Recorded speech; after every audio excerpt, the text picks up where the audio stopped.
6 ಮಂತ್ರ ಆಗ್ಲಿ 7 ಮಂತ್ರ ಆಗ್ಲಿ ಅರ್ಥ ಬಹಳ ಮಂದಿಗೆ ಆಗಿಲ್ಲ ಅಂತ ನನಗೆ ಅನ್ಸಾಕತೈತಿ. ಅದಕ್ಕೆ ಇನ್ನೊಂದ್ಸಲ 1ನೇ ಮಂತ್ರದಿಂದ ಸಂಕ್ಷಿಪ್ತ ಹೇಳ್ತೀನಿ, ಕೇಳ್ಕೊಂತ ಬರ್ರಿ. ಈಶಾವಾಸ್ಯಮಿದಂ ಅಂದ್ರ ಏನ್ರಿ?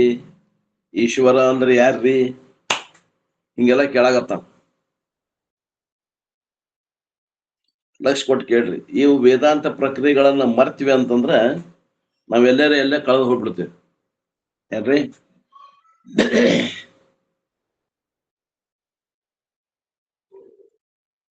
ಸ್ವಲ್ಪ ಲಕ್ಷ ಕೊಟ್ಟು ಕೇಳ್ರಿ, ಹೇಳ್ತೇನೆ ನಮ್ಮೆ. ಇದನ್ನೇನ್ ರಿಪಿಟೇಷನ್ ಮಾಡಿದ್ರೆ ಏನ್ ತಪ್ಪೇನಾಗಂಗಿಲ್ಲ. ಸಂಕ್ಷಿಪ್ತ ಹೇಳ್ತೀನಿ. 1 ರಿಂದ 6 ಮಂತ್ರಗಳ ಸಾರಾಂಶವನ್ನು ಹೇಳ್ತೀನಿ. ಈ ಈಶಾವಾಸ್ಯ ಉಪನಿಷತ್ತು, ಇದಕ್ಕೆ ಈಶಾವಾಸ್ಯ ಉಪನಿಷತ್ತು, ಈಶೋಪನಿಷತ್ತು, ಈಶೋಪನಿಷತ್ತು, ಈಶಾವಾಸ್ಯ ಉಪನಿಷತ್ತು ಯಾಕಂತಾರ ಅಂತಂದ್ರ, ಇದರ 1ನೇ ಮಂತ್ರದ 1ನೇ ಅಕ್ಷರ ಈಶಾವಾಸ್ಯ ಮಿದಗಂ ಸರ್ವಂ ಅನ್ನುವಂತ ಶಬ್ದದಿಂದ ಪ್ರಾರಂಭ ಆಗ್ತದೆ. ಅದಕ್ಕೆ ಇದಕ್ಕೆ ಈಶಾವಾಸ್ಯ ಉಪನಿಷತ್ ಅಥವಾ ಈಶೋಪನಿಷತ್ ಅಂತಾರ. ಇದು ಶುಕ್ಲ ಯಜುರ್ವೇದಕ್ಕೆ ಸಂಬಂಧಪಟ್ಟಂತಹದ್ದು ಉಪನಿಷತ್ತು, ಅಗ್ನಿ ಸಣ್ಣ ಉಪನಿಷತ್ತು. ಇದೇ ಶುಕ್ಲ ಯಜುರ್ವೇದಕ್ಕೆ ಸಂಬಂಧಪಟ್ಟಂತ ಇನ್ನೊಂದು ಉಪನಿಷತ್ತು, 10 ಉಪನಿಷತ್ತುಗಳನ್ನೇ ನಾವು ಅಭ್ಯಾಸ ಮಾಡಲಿದ್ದೇವೆ. ಅದು ಯಾವುದು ಅಂದ್ರೆ ಬೃಹದಾರಣ್ಯಕ ಉಪನಿಷತ್ತು. ಈ ಒಂದು ಉಪನಿಷತ್ನಲ್ಲಿ ಇಂಥವನ ಗುರು ಇಂಥವನ ಶಿಷ್ಯ ಅಂತ ಅಲ್ಲೇ ಎಲ್ಲಿಯೂ ಉಲ್ಲೇಖ ಮಾಡಿಲ್ಲ ಅಂದ್ರೆ ಇಂಥವನ ಅಂತ ಗುರುವಿನ ಹೆಸರು ಏನು, ಶಿಷ್ಯನ ಹೆಸರು ಏನು ಇಲ್ಲ. ಯಾವುದೇ ಗುರು ಇರ್ಬೋದು, ಯಾವನೇ ಶಿಷ್ಯ ಇರ್ಬೋದು. ಬಟ್ ಏನದ, ವೇದಾಂತಕ್ಕೆ ಅಧಿಕಾರಿ ಇರಬೇಕು, ಅವ ಶ್ರೋತ್ರಿಯ ಬ್ರಹ್ಮಷ್ಠ ಗುರು ಇರಬೇಕು. ಹಂತ ಇಬ್ಬರಲ್ಲಿ ಅಲ್ಲಿ ಏನಾಗ್ತದೆ, ವ್ಯವಹಾರ ಆಗ್ತದೆ. ಬೋಧ್ಯ ಬೋಧಕ ಅನ್ನುವಂತ ವ್ಯವಹಾರ ಆಗ್ತದೆ. ಮತ್ತೆ ಅಧಿಕಾರಿ ಇಲ್ಲ, ಬರೇ ಗುರು ಇದ್ದಂದ್ರೂ ಬೋಧ ಆಗಂಗಿಲ್ಲ. ಗುರು ಅದಾನ, ಶಿಷ್ಯ ಇಲ್ಲಂದ್ರೂ ಬೋಧ ಆಗೋದಿಲ್ಲ. ಆದ್ದರಿಂದ ಗುರು ಮತ್ತು ಶಿಷ್ಯರು ಬಹಳ ಅವಶ್ಯಕ.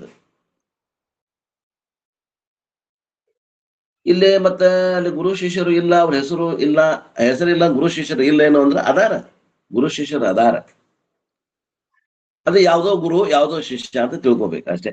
ಇಂಥವನೇ ಗುರು. ಈಗ ಸಾಮವೇದದ ಚಾಂದೋಗ್ಯ ಉಪನಿಷತ್ತಕ್ಕೆ ಉದ್ದಾಲಕ ಮಹರ್ಷಿ ಗುರು ಅದಾನ, ಶ್ವೇತಕೇತು ಅನ್ನುವಂತ ಮಗ ಶಿಷ್ಯ ಅದಾನ. ಹಿಂಗ ಒಂದೊಂದು ಉಪನಿಷತ್ತಲ್ಲಿ ಗುರು ಶಿಷ್ಯರು ಅದಾರ.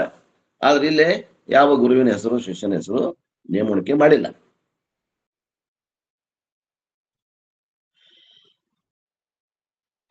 ಬೃಹದಾರಣ್ಯಕ ಉಪನಿಷತ್ತಿನ ಸಾರಾಂಶವೇ ಈಶಾವಾಸ್ಯ ಉಪನಿಷತ್ ಅದ. ತಿಳ್ಕೊಡ್ರಿ. ಬೃಹದಾರಣ್ಯಕ ಎಷ್ಟು ದಪ್ಪ ಅದಂದ್ರೆ ಯಾರ ಬುಕ್ ನೋಡಿದ್ರೆ ಗೊತ್ತಾಗ್ತದ. ಅದನ್ನ ಅಭ್ಯಾಸ ಮಾಡ್ಲಿಕ್ಕೆ ದಿವ್ಸಕ್ಕೆ 1 ಕ್ಲಾಸ್ ಮಾಡಿದ್ರೆ ಕನಿಷ್ಠ 3 ವರ್ಷ ಬೇಕ್ರಿ, ಅಷ್ಟು ದಪ್ಪ ಗ್ರಂಥ ಅದ.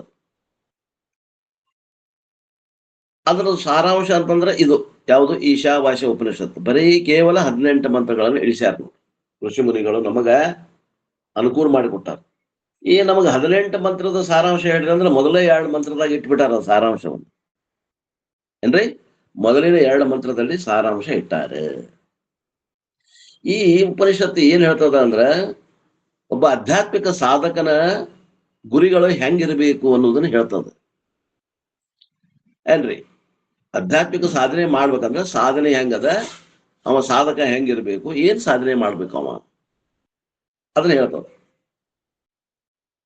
ಈಶ್ವರನ ಜ್ಞಾನ ಮಾಡ್ಕೊ ಅಂದ್ರೆ ಈಶ್ವರ ಅಂದ್ರೆ ಯಾರು ಹೇಳ್ತದ ಈ ಉಪನಿಷತ್ತು. ಆ ಈಶ್ವರ ತತ್ವ ಅಂತಂದ್ರ ಅದು ಏನು ಬೇರೆ ಅಲ್ಲ, ಈ ಜಗತ್ತಿಗಿಂತ ಬೇರೆ ಅಲ್ಲ, ನಿನಕ್ಕಿಂತ ಬೇರೆ ಅಲ್ಲ. ನಾವೇನು ಈಶ್ವರ ಅಂತೇವಿ ಅದಕ್ಕೆ ಇನ್ನೊಂದು ಹೆಸರೇ ಜಗತ್ತು ಅಂತ ಹೇಳ್ತದೆ ಈ ಉಪನಿಷತ್ತು ಏನ್ರಿ. ಈಶ್ವರ ಮತ್ತು ಜಗತ್ತು ಇವು ಎರಡು ಒಂದೇ ವಸ್ತುವಿನ 2 ಹೆಸರುಗಳು. ಯಾರಿಗೆ ತಿಳಿಯಂಗಿಲ್ಲ ವಿಚಾರ ಮಾಡ್ರಿ. ಜಗತ್ತು ಈಶ್ವರ 2 ಒಂದೇ. ಈ ಮಟ್ಟಕ್ಕೆ ಬರ್ಬೇಕು ನಾವು. ಇಲ್ಲಿ ಜಗತ್ತು ಅನಾತ್ಮರಿ, ಈಶ್ವರ ಆತ್ಮ. ಜಗತ್ತು ಈಶ್ವರ ಒಂದೇ ವಸ್ತುವಿನ 2 ರೂಪಗಳು. ಜಗವೇ ಈಶ್ವರನಾಗಿ ತೋರ್ಯಾನಂತ. ಜಗತ್ ಬೇರೆ ಈಶ್ವರ ಬೇರೆ ಅನ್ನೋಂಗಿಲ್ಲ. ನಿನ್ನೊಬ್ರು ಕೇಳಿದ್ರೆ ಈಶ್ವರ ಅಂದ್ರೆ ಹೆಂಗ್ ತಿಳ್ಕೊಬೇಕ್ರಿ ಅಂತ ಕೇಳಾಕತ್ತಿದ್ರು.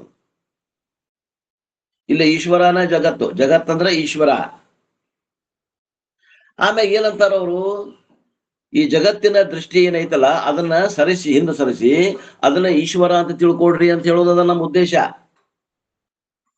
ಈ ಉಪನಿಷತ್ತಿನ ಉದ್ದೇಶ ಏನದ ಅಂದ್ರ ಜಗತ್ತಿನ ದೃಷ್ಟಿಯನ್ನ ತೆಗೆದು ಈಶ್ವರ ದೃಷ್ಟಿಯನ್ನಾಗಿ ಮಾಡ್ಕೊಡ್ರಿ. ಜಗವೇಂದ್ರವು ತಾನೇ, ಜಗದಪ್ಪನು ತಾನೇ.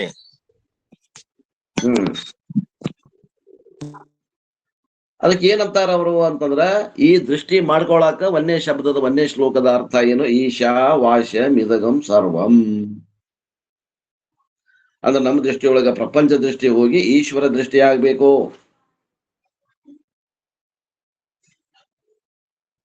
ಅಂದ್ರ ನಮ್ಮ ಜೀವನದಲ್ಲಿ ನಮ್ದು ಗುರಿ ಏನಿರಬೇಕು ಅಂತಂದ್ರ, ನಮ್ಮ ದೃಷ್ಟಿಕೋನ ಮೊದಲು ಬದಲಿ ಮಾಡ್ಕೋಬೇಕು. ನಾವೇನು ಹಳೆ ದೃಷ್ಟಿಕೋನ ಇಟ್ಕೊಂಡು ಹೋದ್ರ ಸಿಗೋದಿಲ್ಲ ನಮಗ ಮೋಕ್ಷ. ಈಗ ಏನು 60, 70, 50, 80 ಏನು ನಾವು ವಯಸ್ಸಿನಾಗ ಏನ್ ನೋಡ್ಕೊಂಡ್ ಬಂದೇವಿ, ಆ ದೃಷ್ಟಿಕೋನ ಇಟ್ಕೊಂಡ ನಾವು ಸಾಧನೆ ಮಾಡ್ತೇವೆ ಅಂದ್ರೆ ನಮ್ ಸಿದ್ಧಿ ಆಗೋದಿಲ್ಲ.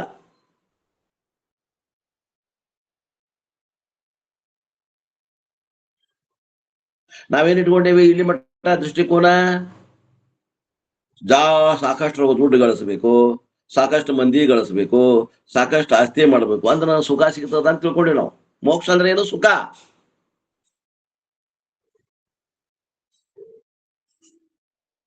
ಅದನ್ನ ಕಂಪ್ಲೀಟ್ ಬದಲಿ ಮಾಡ್ರಿ ಅಂತ ಹೇಳ್ತಾರ ಅವರು. ಅಂಡ್ ಈಶ್ವರ ಜ್ಞಾನಂ is required because as long as ಪ್ರಪಂಚ ದೃಷ್ಟಿ ಇಸ್ ಡುಯಾಲಿಟಿ ಕಂಟಿನ್ಯೂಸ್. ಯಾಕೆ ಹಂಗ ಹೇಳಕತ್ತಾರಂದ್ರ, ಎಲ್ಲಿ ಮಠ ಪ್ರಪಂಚ ದೃಷ್ಟಿ ಅದ ಅಲ್ಲಿ ಮಠ ದ್ವೈತ ನಮಗ ಭೂತದಂಗ ಬೆನ್ನ ಹತ್ತದ ದ್ವೈತ.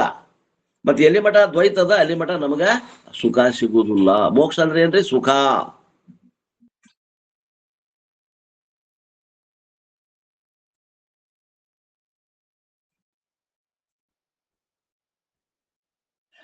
ಈ ದ್ವೈತದಲ್ಲಿ ಭಯ ಇರ್ತದ, ಭಯ. ಅದಕ್ಕೆ ಉಪನಿಷತ್ ಹೇಳ್ತದ ಒಂದ್ ಮಾತು, ಬೃಹದಾರಣ್ಯಕ ಉಪನಿಷತ್ತಲ್ಲ ಬರ್ತದ 1:4-2 ದ್ವಿತೀಯಾತ್ ವೈ ಭಯಂ ಭವತಿ. ಎಲ್ಲಿ ಎರಡದ ಅಲ್ಲಿ ಭಯ ಅದ, ಎಲ್ಲಿ ಭಯ ಅದ ಅಲ್ಲಿ ಸಂಸಾರ ಅದ, ಎಲ್ಲಿ ಸಂಸಾರ ಅದ ಅಲ್ಲಿ ದುಃಖ ಅದ, ಅಲ್ಲಿ ಜನನ ಮರಣ ಅದ. ಆದ್ದರಿಂದ ಪ್ರಪಂಚ ದೃಷ್ಟಿಯನ್ನ ತೆಗೆದು ದ್ವೈತ ದೃಷ್ಟಿ ಅದ, ಆ ದ್ವೈತ ದೃಷ್ಟಿಯನ್ನು ತೆಗೆದು ಈಶ್ವರ ದೃಷ್ಟಿಯನ್ನಾಗಿ ಮಾಡ್ಕೋ. ಅವಾಗ ನೀನು ಭಯದಿಂದ ಮುಕ್ತನಾಗ್ತೀಯ, ಹೆದರಿಕೆಯಿಂದ ಮುಕ್ತ ಆಗ್ತೀಯ, ಕುತೂಹಲದಿಂದ ಮುಕ್ತ ಆಗ್ತೀಯ, ಒಣ ಚಿಂತೆಯಿಂದ ಮುಕ್ತನಾಗ್ತೀಯ, ಅಂತೂ ಸಂಸಾರದಿಂದ ಮುಕ್ತನಾಗ್ತೀಯ.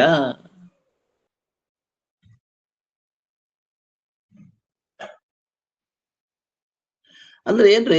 ಈ ಜಗತ್ತಿನ ದೃಷ್ಟಿಯನ್ನ ತೆಗೆದು ಈಶ್ವರ ದೃಷ್ಟಿ ಮಾಡುವಂತಂದ್ರೆ ಏನಂದ್ರೆ, ದ್ವೈತ ದೃಷ್ಟಿಯನ್ನು ಸರಿಸಿ ಅದ್ವೈತ ದೃಷ್ಟಿಯನ್ನ ಮಾಡು. ಇದೇ ಸಾಧನೆ.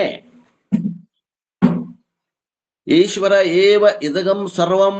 ಇದೆಲ್ಲವೂ ಪರಮಾತ್ಮನೇ ಅಂತ ತಿಳಿಯಿರಿ. ಜಗತ್ತೇನ್ ನೋಡಕತ್ತಿರಲ್ಲ, ಇದೆಲ್ಲ ಪರಮಾತ್ಮ. ಗುಡ್ಡ ನೋಡಕತ್ತೀರಿ, ಪರಮಾತ್ಮ ಅನ್ರಿ. ನದಿ ನೋಡಕತ್ತೀರಿ, ಪರಮಾತ್ಮ ಅನ್ರಿ. ಸಮುದ್ರ ನೋಡಕತ್ತೀರಿ, ಪರಮಾತ್ಮ ಅನ್ರಿ. ಏನೇನು ಕಾಣಕತ್ತೈತಲ್ಲ, ಜನರ ನೋಡಕತ್ತೀರಿ, ಪರಮಾತ್ಮ ಅನ್ರಿ.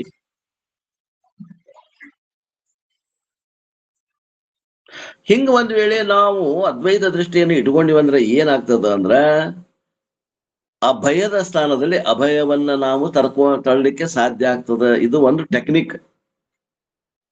ಆ ಅಭಯವೇ ಮೋಕ್ಷ. ನೋಡ್ರಿ, ಅಭಯವೇ ಮೋಕ್ಷ, ಭಯವೇ ಸಂಸಾರ. ಯತ್ರ ಯತ್ರ ಭಯಂ ತತ್ರ ತತ್ರ ಸಂಸಾರಂ, ಯತ್ರ ಯತ್ರ ಅಭಯಂ ತತ್ರ ತತ್ರ ಮೋಕ್ಷ. ಎಲ್ಲೆಲ್ಲಿ ಭಯ ಅದ ಅಲ್ಲಿ ಸಂಸಾರ ಅದ, ಎಲ್ಲಿ ಅಭಯ ಅದ ಅಲ್ಲಿ ಮುಕ್ತ ಸ್ಥಿತಿ ಅದ. ಆತ್ಮನ ಸಾಮ್ರಾಜ್ಯವೇ ಇದೆ. ಇದು ನಮ್ಮ ಗುರಿ. ಹಂಗಾರೆ ಈ ಗುರಿಯನ್ನ ಹೆಂಗ್ ಮುಟ್ಟಬೇಕ್ರಿ? ಏನು ಕರ್ಮದಿಂದ ಮುಟ್ಟಬೇಕು? ಏನು ಉಪಾಸನೆಯಿಂದ ಮುಟ್ಟಬೇಕು? ಏನು ಜ್ಞಾನದಿಂದ ಮುಟ್ಟಬೇಕು? ಜ್ಞಾನ ಅಂದ್ರೆ ಏನ್ರಿ? ಆ ವಿಷಯ ವಸ್ತುವಿನ ಜ್ಞಾನ ನಾವೇನು ಬಳಸ್ತೇವೆ ಶಬ್ದ, ಆ ಜ್ಞಾನ. ಜ್ಞಾನ ಅಂದ್ರೆ ಇಲ್ಲಿ ಏನು? ಶ್ರವಣ ಮನನ ನಿಧಿಧ್ಯಾಸನ. ಎಲ್ಲೇ? ಶ್ರೋತ್ರಿಯ ಬ್ರಹ್ಮನಿಷ್ಠ ಗುರುವಿನ ಹತ್ರ ಏನನ್ನ? ಶಾಸ್ತ್ರವನ್ನ ಶ್ರವಣ ಮನನ ನಿಧಿಧ್ಯಾಸನ ಮಾಡೋದಕ್ಕನ ಏನಂತಾರ? ಜ್ಞಾನ. ನಮ್ಮ ಆತ್ಮಸ್ವರೂಪವನ್ನ ತಿಳ್ಕೊಳ್ಳೋದಕ್ಕ ಜ್ಞಾನ. ಹಂಗಾರೆ ಇಂಥ ಜ್ಞಾನವನ್ನ ಈಗೇನಾಯ್ತು? ನಮ್ಗೆ ಗುರಿ ಹೇಳಿದ್ರಿ. ಗುರಿ ಹಂಗಾರೆ ಇಂಥ ಗುರಿಯನ್ನು ನಾವು ಹೆಂಗ್ ಸಾಧಿಸ್ತೀವಿ? ಈ ಸಾಧಿಸ್ಲಿಕ್ಕೆ 2 ಮಾರ್ಗಗಳದಾವ ಏನ್ರಿ? ಒಂದು ಪ್ರವೃತ್ತಿ ಮಾರ್ಗ, ಒಂದು ನಿವೃತ್ತಿ ಮಾರ್ಗ ಅಂತ 2 ಮಾರ್ಗಗಳದಾವ. ಯಾವುದೇ ಮಾರ್ಗವನ್ನ ಆಯ್ಕೆ ಮಾಡ್ಕೋಬಹುದು. 2 ಅಷ್ಟೇ ಕಿಮ್ಮತ್ತಿನವುದಾವ್. ಒಂದು ಹೆಚ್ಚು ಕಮ್ಮಿ, ಒಂದು ಕಡಿಮೆ ಕಿಮ್ಮತ್ತಲ್ಲ. ಏನ್ರಿ? ಎರಡು ಮಾರ್ಗದಿಂದ ಯಾವ್ದಾರ ಒಂದು ಆಯ್ಕೆ ಮಾಡ್ಕೊಡ್ರಿ, ನಿಮಗೆ ಯಾವ್ದು ಹೊಂದಿಕೆ ಆಗ್ತೈತೆ ನೋಡ್ಕೊಡ್ರಿ ನಿಮ್ ಮನಸ್ಸಿಗೆ ಅಂತ. ಅದರಲ್ಲಿ ಒಂದು ನಿವೃತ್ತಿ ಮಾರ್ಗ, ಅದಕ್ಕೆ ಸನ್ಯಾಸಾಶ್ರಮ ಅಂತಾರ, ಇನ್ನೊಂದು ಪ್ರವೃತ್ತಿ ಮಾರ್ಗ, ಅದಕ್ಕೆ ಗೃಹಸ್ಥಾಶ್ರಮ ಅಂತಾರ. ನೋಡ್ಕೊಡ್ರಿ ನಿಮಗೆ ಯಾವ್ದು ಹೊಂದಿಕೆ ಆಗ್ತದೆ, ನಿಮಗೆ ಬಿಟ್ಟಿದ್ದು.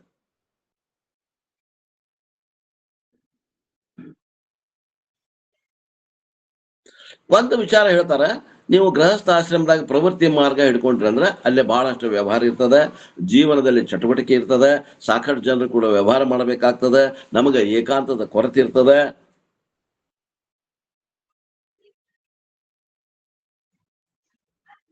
ಇವೆಲ್ಲ ಆಗಬಾರದು, ನಮಗ ಏಕಾಂತದ ಕೊರತೆ ಆಗಬಾರದು, ನಮ್ಮ ಜನ ಸಮುದಾಯದಿಂದ ನಮ್ಮ ಮನಸ್ಸು ವಿಕ್ಷೇಪ ಆಗಬಾರದು ಅನ್ನುವಂಥದ್ದು ಇತ್ತಂದ್ರೆ ಹಾ ನಾವು ಏನ್ ಮಾಡ್ಬೋದು, ಸನ್ಯಾಸ ಆಶ್ರಮವನ್ನ ಸ್ವೀಕಾರ ಮಾಡಬಹುದು. ಇಲ್ಲ ಗೃಹಸ್ಥಾಶ್ರಮ ಸ್ವೀಕಾರ ಮಾಡಿದ್ರೆ ಏನ್ ತಪ್ಪಿಲ್ಲ, ಜ್ಞಾನ ಆಗ್ತದೆ, ಜ್ಞಾನದಿಂದ ಮೋಕ್ಷದ. ಇವೆರಡು ಏನನ್ನ, ಈ ಗೃಹಸ್ಥಾಶ್ರಮ ಆಗಲಿ ಸನ್ಯಾಸಾಶ್ರಮ ಆಗಲಿ ಎರಡು ಮಾರ್ಗ, ಇದರಲ್ಲಿ ಸ್ವತಂತ್ರತೆ ಅದ. ಆದ್ರೆ ಜ್ಞಾನ ಪಡೆಯುವಲ್ಲಿ ಸ್ವತಂತ್ರತೆ ಇಲ್ಲ. ಅವನು ಶ್ರವಣ ಮನನ ನಿಧಿಧ್ಯಾಸನ ಮಾಡಲೇಬೇಕು, ಇವನು ಕೂಡ ಶ್ರವಣ ಮನನ ನಿಧಿಧ್ಯಾಸನ ಮಾಡಲೇಬೇಕು. ಗುರುವಿನ ಬೆನ್ನು ಹತ್ತಲೇಬೇಕು, ಶಾಸ್ತ್ರವನ್ನ ಶ್ರವಣ ಮಾಡಲೇಬೇಕು. ಅದಕ್ಕ ಇಲ್ಲಿ ಉಪನಿಷತ್ತು ಒಂದೇ ಮಂತ್ರದಿಂದ ಒಬ್ಬ ವೈರಾಗ್ಯಶಾಲಿ ಆದಂತವ ಏನ್ರಿ, ಅವ ನಿವೃತ್ತಿ ಮಾರ್ಗವನ್ನ ಆಯ್ಕೆ ಮಾಡ್ಕೊಳ್ಳೋನ್ ಕುರಿತು ಒಂದೇ ಮಂತ್ರ ಹೇಳ್ತದೆ. ಎರಡನೇ ಮಂತ್ರ ಏನ್ ಹೇಳ್ತದ ಅಂತಂದ್ರೆ, ಪ್ರವೃತ್ತಿ ಮಾರ್ಗವನ್ನ ಆಯ್ಕೆ ಮಾಡ್ಕೊಂಡಂತ ಗೃಹಸ್ಥಾಶ್ರಮವನ್ನು ಆಯ್ಕೆ ಮಾಡ್ಕೊಂಡು ಜೀವನ ಬಗ್ಗೆ ಹೇಳ್ತದೆ. ಒಂದೇ ಮಂತ್ರ ವೈರಾಗ್ಯ ಹೆಂಗಿದ್ದಾವೆ, ಮಾ ಗೃದಾಹ ಕಶ್ಯ ಸ್ವಿಧನಂ, ಯಾರ್ದು ಹಣವನ್ನ ನೀನು ಬಯಸಬೇಡ ಅಂದ್ರೆ ತ್ಯಾಗ, ವೈರಾಗ್ಯ. ಏನ್ರಿ, ವಿಷಯ ವಸ್ತುಗಳಲ್ಲಿ ಸುಖ ಇಲ್ಲ ಅಂತ ಗಂಟು ಕಟ್ಟಿ ಒಗೆದಿರ್ಬೇಕು. ಇನ್ನಾಟ್ ನೋಡ್ತೇನೆ ಅನ್ನುವಂತ ಬುದ್ಧಿ ಇರಬಾರದು. ವಿಷಯಗಳಲ್ಲಿ ಸುಖ ಇಲ್ಲ, ಸುಖದಂತೆ ತೋರಿದ್ರು ಅವು ವಿಷದಿಂದ ಕೂಡ್ಯಾವು ಅಂತ ಯಾವ ತಿಳ್ಕೊತಾನ ಅವ ಮಾತ್ರ ಏನದ, ವೈರಾಗ್ಯ ಮಾರ್ಗದಿಂದ ಹಿಡ್ಕೊಂಡು ಸನ್ಯಾಸಾಶ್ರಮವನ್ನು ಸ್ವೀಕಾರ ಮಾಡಿ ಮತ್ತೇನ್ ಕರ್ತವ್ಯ ಅಂದ್ರೆ ಶ್ರವಣ ಮನನ ನಿಧಿಧ್ಯಾಸನ ಮಾಡ್ಲೇಬೇಕು. ಅದರಲ್ಲಿ ಏನು ಎಕ್ಸ್ಕ್ಯೂಸ್ ಇಲ್ಲ.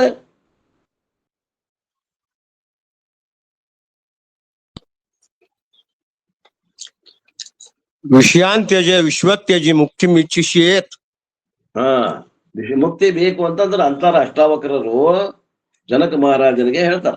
ಏನಂತರ, ಮುಕ್ತಿ ನೀನು ಬಯಸ್ತಿ ಅಂತಂದ್ರೆ ವಿಷಯಗಳನ್ನ ವಿಷವತ್ ತ್ಯಾಜ್ಯ ಮಾಡು, ವಿಷಯಗಳಲ್ಲಿ ರಮಮಾಣ ಮಾಡಬೇಡ, ವಿಷಯಗಳು ವಿಷ ಅಂತ ತಿಳ್ಕೋ. ಅರ್ಥ ಆಗ್ಬೇಕಲ್ರಿ?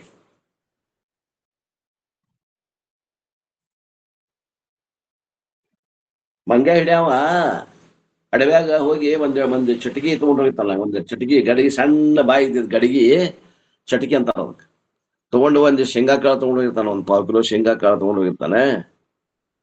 ಅಲ್ಲಿಂದ ಯಾವ ಗಿಡದಾಗ ಮಂಗ್ಯ ಬಹಳ ಅದಾವ, ಆ ಗಿಡದ ತಳಗ ಒಂದು ತೆಗೆದು ಅದನ್ನ ಏನಿರ್ತದೆ ಚಟಕಿಯನ್ನು ಹೋಗಿತಾನ, ಮಣ್ಣಾಗ ಅದನ್ನ ಮುಚ್ತಾನ. ಮುಚ್ಚಿ ಅದ್ರಾಗ 1-4 ಶೇಂಗಾ ಕಾಳು ಹಾಕಿ ಸುತ್ತಮುತ್ತಲ ಕಾಣುವ 1-4 ಶೇಂಗಾ ಕಾಳು ಒಯ್ದು ಹಾಕಿ ಕುತ್ಕೊಂಡು ಅವೇನ್ ಮಾಡ್ತಾನ, ಹೋಗಿ ನಿಶಬ್ದವಾಗಿ ಕುಂಡಿರ್ತಾನ. ಅವು ಬರ್ತಾವ ಮಂಗ್ಯ. ಏನ್ ತಿನ್ನಕ್ ಬರ್ತಾವ ಮಂಗ್ಯ? ಶೇಂಗಾ ತಿನ್ನಕ್ ಬರ್ತಾವ. ಮೊದಲ ಏನ್ ಮಾಡ್ತದ, ಚಟಗಿ ಹೊರಗಿನ ಎಲ್ಲ ತಿಂತೈತಿ, ಮಂಗ್ಯಗಳು ಎಲ್ಲವೂ ತಿಂತಾವ. ಆಮ್ಯಾಗ ಒಂದು ಮಂಗ್ಯ ಏನ್ ಮಾಡ್ತೈತಿ, ಎಲ್ಲಾ ಹೊರಗಿನ ಆದ್ವು ಅಂದ್ರೆ ಆ ಚಟಗ್ಯಾಗ ಕೈ ಹಾಕ್ತೈತಿ. ಚಟಗ್ಯಾಗ ಕೈ ಹಾಕೋ ಮುಂದ ಕೈ ಒಳಗ್ ಹೋಗ್ತೈತಿ, ಕಾವು ಶೇಂಗಾ ಹಿಡಿದ ಮ್ಯಾಗ ಕೈ ಹೊರಗ್ ಬರೋದಿಲ್ಲ, ಹಂಗಿರ್ತೈತಿ ಚಟಗಿ ಬಾಯಿ. ಅದು ಅವಾಗ ಒಬ್ಬ ಆಗಂತಕ ಪುರುಷ ಅದನ್ನ ಪಾರ್ ಮಾಡ್ಬೇಕು, ಇನ್ನು ಒದ್ದಾಡ್ತೈತಿ ಇದು, ಅವ್ನ ಕೈ ಸಿಕ್ಕೊಂಡು ಅವ ಮಂಗ್ಯಾನ ಆಟ ಆಡ್ಸೋ ಕರ್ಕೊಂಡು ಹೋಗಿ ಇದನ್ನ ಜಾತ್ರೆ ಒಳಗೆ ಆಟ ಆಡಿಸ್ತಾನ. ಒಂದ್ ಅಂಗಿ ಹಾಕಿ ಲಾಗ ಹಾಕೋ ಮಂಗಣ್ಣ ಅಂದ್ರೆ ಲಾಗ ಹಾಕ್ಬೇಕು ಅವ ಮಂಗಣ್ಣ. ಇನ್ನು ಒಯ್ತಾನ, ಪಾಪ ಬಂಧನಕ್ಕೆ ಸಿಕ್ಕೊಂಡ್ಬಿಡ್ತೈತಿ ಇದು ಮಂಗ್ಯ, ಕೈ ಬಿಡು, ನಿನ್ ಕೈಯಾಗಿನ ಶೇಂಗಾ ಕೈ ಹೊರಗ್ ಬರ್ತದ ಅಂತ ನಾವು ಅದಂತೈತಿ ಮಂಗ್ಯ. ನಾ ಬಿಟ್ರ ನೀ ತಗೋತೀನಿ ಅಂತ ಮಂಗ್ಯ. ಯಾವ್ದ್ರಿ ಅದ ಮಂಗ್ಯಾರಿ? ಯಾವ್ದ್ರಿ ಅದ? ಅದ್ ಯಾವ್ದು ನೋಡ್ರಿ, ಯಾರ್ಯಾರು ಪ್ರಾಗ್ನ ಎಷ್ಟೋ ದಿವಸ ಹೇಳ್ಕೊಂತ ಬಂದಿದ್ದೇವೆ. ನಾವೇ ಗುರುಗಳೇ. ಈ ಕೈ ಹಾಕಿ ಸಿಗಿಸ್ಕೊಂಡ್ ಕುಂತೇವ್ರಿ ನಾವೀಗ.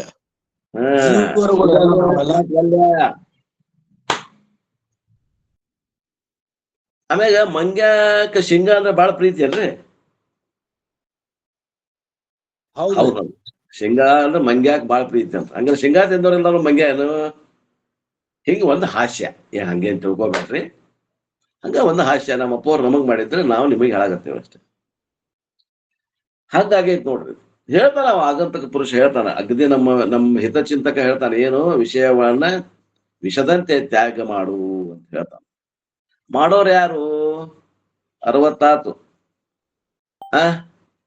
ರುಚಿ ಕಮ್ಮ ಆತು, ಕೂಲ್ ಬೆಳಗಾದ್ವು, ಹಲ್ಲು ಬೀಳ್ದ್ವು, ಇನ್ನ ತಿನ್ಬೇಕನ್ನೋದು ಉಣ್ಬೇಕನ್ನೋದು ಹೋಗೈತೇನು? ಆದ್ರೂ ಒಂದ್ ಜಪಾಟಿ ನೋಡ್ತೇನಂತ. ಕೇಳೋರ್ಗೆಲ್ಲ ಹೇಳೋಂಗ್ರ ಸರ್ದೈತೇನು? ಹೇಳಾಕ್ ಕಲ್ತಾನ ಅಷ್ಟ ಹೊರತು, ಆದ್ರ ಅದನ್ನ ಯಾವ ಪಾರ್ಶನಲ್ಲ ಅವ ಇವತ್ತಿನ ಕಾಲಕ್ಕೆ ಏನಾಗ ದೊಡ್ಡ ವ್ಯಕ್ತಿ ಹಾಕನ. ಹಾಗೆ ಆಗ್ತಾನ. ಯಾರು ವೈರಾಗ್ಯದ ಆಧಾರ ನೋಡ್ರಿ, ಸಿದ್ದೇಶ್ವರಪ್ಪಗಳು ವೈರಾಗ್ಯ ನೋಡಿ ಬೆನ್ನ ಜಗತ್ತೇನಂತವ್ರಿಗೆ ನಡೆದಾಡುವ ದೇವರು. ಸಿದ್ಧಾರೂಢರಿಗೆ ಏನಂದ್ರು? ಶಿವನ ಅವತಾರ ಅಂದ್ರು. ಯಾಕಂದ್ರ ಅವ್ರು ಹೆಂಗ ತಿಳ್ಕೊಂಡಿದ್ರ ಹಂಗ ಅವ್ರಿಗೆ ಅಧಿಕಾರಿಗಳು ಇರ್ತಾರ, ಅಷ್ಟಲ್ಲ ಅವತಾರಿಕರು ಇರ್ತಾರ ಬಿಡ್ರವ್ರೆಲ್ಲ. ಅವರೆಲ್ಲ ನನ್ನ ಸುಮಟ್ಟಿಗೆ ಎಲ್ಲಾರು ಅವತಾರಿಕರು. ಅವ್ರು ಸಾಮಾನ್ಯಗತೆ ಇರೋದೇ ಇಲ್ಲ. ಅವ್ರು ಸುಮ್ಮನೆ ಅಲ್ಲೇ ಡೋಂಗಿ ಮಾಡಿ ನಾಟಕ ಮಾಡಿ ನಮಗ ಹಿಂಗೈತಪ್ಪ ದಾರಿ ಅಂತ ಹೇಳಕ್ ಬಂದಿರ್ತಾರ. ಶಿವ ಏನಂದ್ರೆ they are the messengers of god. ಆ ಪರಮಾತ್ಮನ ಸಂದೇಶಗಳನ್ನ ಮುಟ್ಟಿಸ್ಲಿಕ್ಕೆ ಪರಮಾತ್ಮನ ಅವತರಿಸಿ ಬಂದಿರ್ತಾನ. ದಾರಿ ತೋರಿಸಿ ಹೋಗ್ತಾರ. ತಮ್ಮ ಕೆಲಸ ಅವತಾರವನ್ನ ಸಮಾಪ್ತಿ ಮಾಡ್ತಾರ. ಹಿಂಗ ಏನ್ ಹೇಳ್ತದ ಅಂತಂದ್ರ, ನೋಡಪ್ಪ ನಿನಗ 2 ಮಾರ್ಗದಲ್ಲಿ ಆಯ್ಕೆ ಅದ, ಇಲ್ಲಿ ಮಾತ್ರ ಆಯ್ಕೆ ಇಲ್ಲ, ಮಾಡ್ಲೇಬೇಕು.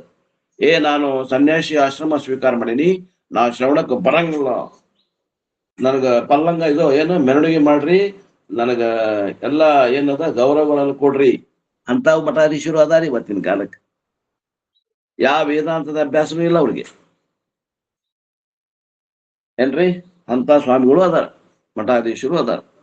ಅವ್ರಿಗೇನಂದ್ರ ಸನ್ಯಾಸಿ ಡ್ರೆಸ್ ಹಾಕೊಂಡ್ ಬಿಟ್ರೆ ಅವ್ರಿಗೆ ಮುಗಿದೋತು. ಸನ್ಯಾಸ ತಗೊಂಡ್ರೆ ಮುಗಿದೋತು. ಜಗದ್ಗುರುಗಳು ನಾವೇನು ಮಾಡೋಂಗಿಲ್ಲ ಅಂತ ತಿಳ್ಕೊಂಡ್ರ ಅವ್ರು. ಇಲ್ಲಿ ಏನಂತದ ಉಪನಿಷತ್ತು? ಇಲ್ಲಪ್ಪ, ನೀ ಏನ್ ದೊಡ್ಡವಲ್ಲ, ಆ ಗೃಹಸ್ಥ ಆಶ್ರಮಕ್ಕಿಂತ ನೀನೇನ್ ದೊಡ್ಡವಲ್ಲ. ಅದು ಒಂದು ಜೀವನ ಶೈಲಿ, ಇದು ಒಂದು ಜೀವನ ಶೈಲಿ. ಆದ್ರೆ ಜ್ಞಾನಕ್ಕಾಗಿ ಸಾಧನೆಯನ್ನ ಮಾಡಲೇಬೇಕು. ಈ ಗುರಿ ಏನು? ದ್ವೈತವನ್ನ ಅದನ್ನ ಕಳಚಿ ಅದ್ವೈತ ದೃಷ್ಟಿಯನ್ನಾಗಿ ಮಾಡು. ಅವನು ಹಂಗ ಮಾಡ್ಬೇಕು, ಇವನು ಹಂಗ ಮಾಡ್ಬೇಕು. ಇಬ್ಬರಿಗೂ ಐತದು. ದ್ವೈತ ದೃಷ್ಟಿಯನ್ನ ತೆಗೆದು ಹಾಕಿ ಅದ್ವೈತ ದೃಷ್ಟಿಯನ್ನ ಮಾಡುವುದಾಗ್ಲಿ, ಈಶ್ವರ ದೃಷ್ಟಿಯನ್ನ ಮಾಡುವುದಾಗ್ಲಿ, ಅದು ಇಬ್ಬರಿಗೂ ಅವಶ್ಯದ. ಗುರಿ ಒಂದೇ, ಸಾಧನೆಗಳು 2 ಏನ್ರಿ. ಗುರಿ ಒಂದೇ, ದಾರಿ 2 ಅಷ್ಟೇ ಏನ್ರಿ. ಗುರಿ ಒಂದೇ. ಸಿದ್ಧಾರೂಢ ಮಠಕ್ಕೆ ಹೋಗೋದು ಒಂದೇ ಗುರಿ. ದಾರಿ ಈ ಕಡೆ ಚನ್ನಪೇಟೆ ಕಡೆಯಿಂದ ಬರ್ಬೋದು, ಆ ಕಡೆ ಆನಂದ್ ನಗರ್ ಕಡೆಯಿಂದ ಬರ್ಬೋದು ಏನ್ರಿ. 2 ದಾರಿ ಅದಾವ, 3 ದಾರಿ ಅದಾವ, 4 ದಾರಿ ಅದಾವ. ಇಲ್ಲ, ಇಲ್ಲಿ 2 ದಾರಿ. ಸಿದ್ಧಾರೂಢ ಮಠಕ್ಕೆ ಹಲವಾರು ದಾರಿ ಅದಾವ ಬರ್ಲಿಕ್ಕೆ. 4 ಕಡೆಯಿಂದ ಬರ್ಬೋದು, 8 ಕಡೆಯಿಂದ ಬರ್ಬೋದು. ಆದ್ರೆ ಇಲ್ಲಿ ಮಾತ್ರ 2 ದಾರಿ, ಗುರಿ ಮಾತ್ರ ಒಂದೇ. ಇದು ಏನದ? ಮೊದಲಿನ 2 ಮಂತ್ರಗಳ ಸಾರಾಂಶ. ಇನ್ನು ಉಳಿದ 16 ಮಂತ್ರಗಳು ಏನದಾವ? ಇವೇ 2 ಮಂತ್ರಗಳ ವಿಸ್ತಾರ ರೂಪವೇ. ಅದ್ರಾಗ ಮೊದಲೇ 3ನೇ ಮಂತ್ರದಿಂದ 8ನೇ ಮಂತ್ರ, 3, 4, 5, 6, 7, 8 6 ಮಂತ್ರ ಏನದ? ನಿವೃತ್ತಿ ಮಾರ್ಗ, ಸನ್ಯಾಸವನ್ನು ಸ್ವೀಕಾರ ಮಾಡಿದವ್ರ ಬಗ್ಗೆ ಹೇಳ್ತಾರೆ. 9 ರಿಂದ 18 ಪ್ರವೃತ್ತಿ ಮಾರ್ಗದ ಬಗ್ಗೆ ಹೇಳ್ತದ ಉಪನಿಷತ್ತು. ಈ 3 ರಿಂದ 8ನೇ ಮಂತ್ರದಲ್ಲಿ ಹೇಳುವುದಕ್ಕೆ ಒಂದು ನಿವೃತ್ತಿ ಮಾರ್ಗದಲ್ಲಿ ಇದ್ದಂತಹ ಸಾಧಕನಿಗೆ ಏನು ಉಪದೇಶ ಹೇಳ್ತೈತಲ್ಲ, ಅದಕ್ಕೆ ಏನಂತಾರ್ರಿ ಹೆಸರಂದ್ರ ಜ್ಞಾನ ಯೋಗ ಅಂತಾರ. ಆತ್ಮಜ್ಞಾನ ಅಲ್ಲಿ ಉದ್ದೇಶದ.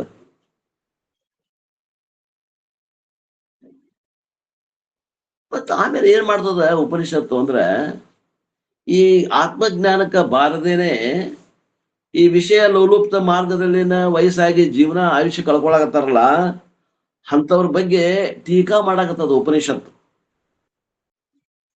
ಏನಂತ ಟೀಕಾ ಮಾಡಾಕತ್ತದದು? ನೋಡಪ್ಪ, ನೀ ಮನುಷ್ಯ ಆಗಿ ಅಂತಂದ್ರ, ಪ್ರಜ್ಞಾವಂತ ಮನುಷ್ಯ ಆಗಿ ಅಂದ್ರ ನೀ ಒಂದಿಲ್ಲ ಒಂದು ದಿವಸ ವೇದಾಂತಕ್ಕೆ ಬರ್ಲೇಬೇಕು. ಒಂದ್ ವೇಳೆ ವೇದಾಂತಕ್ಕೆ ಬರ್ಲಿಲ್ಲ ಅಂತಂದ್ರೆ ನಿನ್ನ ಜೀವನ ನೀನು ವೇಸ್ಟ್ ಮಾಡಿದಂಗ. ನೀ ಬೇಕಾದ್ರೆ ಮುಂದೆ ಹಾಕು, ವೇದಾಂತಕ್ಕೆ ಬರೋದನ್ನು ಮುಂದೆ ಹಾಕು. ಈ ಜನ್ಮ ಬೇಡ, ಮುಂದಿನ ಜನ್ಮ ಬೇಡ, ಇನ್ನೊಂದ್ 2-3 ಜನ್ಮ ಸ್ವಲ್ಪ ನಾ ವಿಷಯ ಭೋಗ ಮಾಡೇ ಬರ್ತೇನೆ ಅನ್ನು. ಆದ್ರೆ ನಿನಗ ಸುಖ ಸಿಗ್ಬೇಕಂದ್ರೆ ವೇದಾಂತಕ್ಕೆ ಬಂದಾಗನ ನಿನ್ನ ದೃಷ್ಟಿಕೋನ ಬದಲಾವಣೆ ಮಾಡಿ ಸಾಧನೆ ಮಾಡಿದಾಗನ ನಿನಗೆ ಸುಖ ಸಿಗ್ತೈತೆ ಹೊರತು ಈ ವಿಷಯ ವಸ್ತುಗಳಲ್ಲಿ ಕುಂತ್ರ ನಿನಗ ಸುಖ ಸಿಗುವುದಿಲ್ಲ. ತಲೆ ಇಟ್ಕೊಂಡ್ಬಿಟ್ರಿ ಅಂತ ಗಟ್ಟಿ ಇಟ್ಕೊಂಡ್ಬಿಡ್ರಿ. ನಮ್ಗೇನ್ ಬಿಡ್ರಿ ಇದ ಇರ್ಲಿ, ಅದಾದ್ರ ಆಗೋದಕ್ಕ ನಾವು ಪ್ರಯತ್ನ ಮಾಡಾಕತ್ತೀವಲ್ಲ ಅಂದ್ರೆ ಆಗುದಿಲ್ಲ ಅದು. You can postpone it but you cannot avoid it. ನೀವು ಮುಂದೆ ಹಾಕ್ಬಹುದು. ನಮ್ಗೆ ಇನ್ನೊಂದು ಸ್ವಲ್ಪ ದುಸ್ಬಿಟ್ಟು ಬರ್ತೇನ್ರಿ, ರಿಟೈರ್ಮೆಂಟ್ ಆಗಿಂದ ಬರ್ತೇನ್ರಿ, ಅಥವಾ ಇನ್ನೊಂದ್ 2 ಜನ್ಮದಾಗ ಸುಖ ಉಂಡು ಏನ್ರಿ, ಒಬ್ಬಕ್ಕೆ ಅಲ್ದನ ಇನ್ನೊಬ್ಬ 2 ಹೆಂಡ್ರ ಮಾಡ್ಕೊಂಡು ಅದಷ್ಟು ಸುಖ ಉಂಡು, 2 ಮಕ್ಕಳು ಹಡಿದ 4 ಮಕ್ಕಳು ಹಡಿದ ಸುಖ ಉಂಡು, 10 ಎಕರೆ ಅಲ್ದ 50 ಎಕರೆ ಹೊಲ ಮಾಡಿ ಅದಷ್ಟು ಸುಖ ಉಂಡು, ಬಂಗಾರ ಆಸ್ತಿ ಐಶ್ವರ್ಯ ಗಳಿಸಿ ಅದು ಸ್ವಲ್ಪ ಸುಖ ಉಂಡು ಆಮ್ಯಾಗ ಬರ್ತೇನ್ರಿ ಅನ್ಬಹುದು. ಆದ್ರ ಇಲ್ಲಿಗೆ ಬರದನೆ ನಿನಗ ಬಿಡುಗಡೆ ಇಲ್ಲ. ಅಲ್ಲ ಅವ ಏನ್ ಹಿಂಗ ಅಂದ್ರ ಬರ್ತತ್ರಿ ಅದ ಏನು? ಈಗ ಒಂದ್ 50 ಎಕರೆ ಹೊಲ ಗಳಿಸ್ಬೇಕು, 4 ಮಕ್ಕಳ ಹಡಿಬೇಕು, 2 ಹೆಂಡ್ರ ಆಗ್ಬೇಕು ಅಂದ್ರ ಬರ್ಬೋದು, ಬರ್ಲಿಕ್ಕಿಲ್ಲ. ಅವನು ಅದು ಪ್ರಾರಬ್ಧ ಆದಿನ, ಅದು ಪುಣ್ಯ ಇತ್ರ ಬರ್ತದ. ಅಲ್ಲ ಬರೀ ಈ ಉತ್ಸಾಹ ಮಾಡಿದಾನ ಅಷ್ಟ ಹೊರತಾಗಿರಿ ಅದೇನ್ ಬರೋದಲ್ಲ. ಒಳ್ರಿ ಈಗ ಇಚ್ಛಾ ಈಗ ಯಾರು ಕಾಡಿ ಕುಂತಾರ್ರಿ? ಈಗ ನಮ್ ಹಣೆ ಬರ್ದಾಗ ಐತ್ ಅಂತ ತಿಳ್ಕೊಂಡು ಯಾರ ಗಳಿಸೋದ್ ಬಿಟ್ಟಾರೇನ್ರಿ? ಇಲ್ಲ ಹೊಕ್ಕಾರ್ ಬಿಡ್ರಿ. ಮತ್ತ ಎಲ್ಲಾರಿಗೂ ಸಿಕ್ಕಿಲ್ಲ ಎಲ್ಲಾರಿಗೂ. ನಮ್ ಹಣೆ ಬರ್ದಾಗ ಇದ್ದಿದ್ದನ್ನ ಪಡೆಯಾಕ ಹಗಲಿ ರಾತ್ರಿ ಶ್ರಮ ವಹಿಸಾಕತ್ತಾರ. ಮತ್ತೆ ಇದು ನಿಮ್ ಹಣೆ ಬರ್ದಾಗ ಇದು ನಿಮ್ಮ ನಶೀಬ್ದಾಗ ಇತ್ತು, ನಿಮ್ ಪುಣ್ಯ ಇತ್ತು ಅಂದ್ರೆ ಸಿಗ್ತೈತೆ ಅಂತಂದ್ರೆ ಅದನ್ನ ಯಾಕೆ ಬಿಡ್ತಾರ? ಬರ್ತದ, ಅದ್ರಾಗೇನ್ ಬರೋದಿಲ್ಲ ಅಂತ ನೀವು ತಿಳ್ಕೊಬೇಡ್ರಿ ಸ್ವಾಮ್ಯಾರ. ಪುಣ್ಯ ಇರ್ಬೇಕು ನೋಡ್ರಿ, ನಿಮ್ ಅಕೌಂಟ್ನಾಗ ಪುಣ್ಯ ಇರ್ಬೇಕು. ನೀವು ಕೇಳ್ತಿರಲ್ಲ, ಅವ ಏನ್ ಮಾಡ್ತಾನೆ ಈಶ್ವರ, ಈಗ ಬ್ಯಾಂಕ್ನಾಗ ಹೋದಾಗ ನೀವು ಚೆಕ್ ಕೊಡ್ತೀರಿ, ಅವ ಏನ್ ಮಾಡ್ತಾನ ಬ್ಯಾಂಕ್ನ ಅಕೌಂಟ್ ನೋಡ್ತಾನೆ, ನಿಮ್ ಬ್ಯಾಲೆನ್ಸ್ ಐತೆ ನೋಡ್ತಾನೆ. ಬ್ಯಾಲೆನ್ಸ್ ಐತೆ ಅಂದ್ರೆ ಏನ್ ಮಾಡ್ತಾನೆ, ಚೆಕ್ ಕ್ಯಾಶ್ ಕೊಡ್ತಾನೆ ನಿಮ್ಗ. ಅವ ಬ್ಯಾಲೆನ್ಸ್ ಇಲ್ಲ ಅಂದ್ರೆ ನಿಮ್ದು ಚೆಕ್ ಬೌನ್ಸ್ ಆಗ್ತದ. ಹಂಗ ನಿಮ್ಮ ಪುಣ್ಯ ಈಗ 50 ಎಕರೆ ಗಳಿಸೇನೆ ಒಬ್ಬರಲ್ಲ ಅಂತ 2 ಹೆಂಡತಿ ಮಾಡ್ಕೊಂಡು ಸುಖ ಉಂಡ ಬರ್ತೇನೆ ಅಂತ ನೀವು ಅರ್ಜಿ ಹಾಕಿದ್ರಿ. ಕರ್ಮ ನಮ್ ಭೋಗ ಬೇಕಂತ ಅರ್ಜಿ ಹಾಕಿದ್ರಿ. ಕರ್ಮಫಲ ಭೋಗ್ತಾ ಯಾರವ? ಇವ ಕರ್ಮಫಲ ದಾತ ಯಾರು? ಈಶ್ವರ ನೋಡ್ತಾನೆ, ನಿಮ್ ಬ್ಯಾಲೆನ್ಸ್ ಐತೆ ನೋಡ್ತಾನೆ. ಇತ್ತು ಅಂದ್ರೆ ಸ್ಯಾಂಕ್ಷನ್, ಪುಣ್ಯ ಇಲ್ಲ ಅಂದ್ರೆ ಚೆಕ್ ಬೌನ್ಸ್ ಆಗ್ತದ ನಿಮ್ದು. ಬೀಗರ ಆಸ್ತಿ ಅಜ್ಜ ಅಮ್ಮನ ಆಸ್ತಿ ತಾನಾಗೆ ಬಂದಿತ್ತಂದ್ರ ಪುಣ್ಯ ಅಲ್ಲ, ಸಿಗ್ತದ. ಎಲ್ಲಾ ಸಿಕ್ಕರು ಉಣ್ಣೋಗ್ ಹೋಗಿರುದಿಲ್ರಿ. ಉಣ್ಣೋಗ್ ಹೋಗಿಲ್ಲ ಇಲ್ಲ, ಸಿಗ್ತತಿ ಮುನ್ನೋಗ್ ಹೋಗಿರಂಗಿಲ್ಲ. ಹೇಳಕ್ ಬರಂಗಿಲ್ರಿ, ಹಿಂಗ ಅಂತ ಹೇಳಕ್ ಬರಂಗಿಲ್ರಿ. ಎಲ್ಲ ಏನದ, ಅವ ಕರ್ಮಫಲ ದಾತ ಅದಾನ, ಇವ ಭೋಗ್ತಾ ಅದಾನ. ನೀವು ಕೇಳ್ಬೋದು, ಯಾಕಂದ್ರೆ ನಿಮ್ಗೆ ಕರ್ಮಕಾಂಡ ಎದಕ್ಕೆ ಇಟ್ಟಾರ ಮತ್ತಂದ ಪೂರ್ವ ಮೀಮಾಂಸದ ಕರ್ಮಕಾಂಡ. ಈ ಯಜ್ಞ ಯಾಗಾದಿಗಳನ್ನ ಪದ್ಧತಿರ ಮಾಡ್ರಿ, ನಿಮಗ ಭೋಗ ಇತ್ತಂದ್ರೆ ಸಿಗ್ತದ. ಏನಾರ ಅಂದ್ರೆ ಅಡಚಣೆ ಸರಿಸ್ತದ ಆ ಕರ್ಮ. ನಮ್ಮ ATM ಕಾರ್ಡ್ ನಮ್ಮ ಅಮ್ಮರ ಅಂತ ಐತ್ ನೋಡ್ರಿ. ಯಾವ್ದ್ರಿ? ನಮ್ದು ATM ಕಾರ್ಡ್ ರೀ. ಯಾರ ಕಡೆ ಐತ್ರಿ? ನಮ್ಮ ಅಮ್ಮರ ಅಂತಕ್ರಿ. ಅವ್ರು ನಮ್ದು ಹೇಳಾಕ್ತಾರ.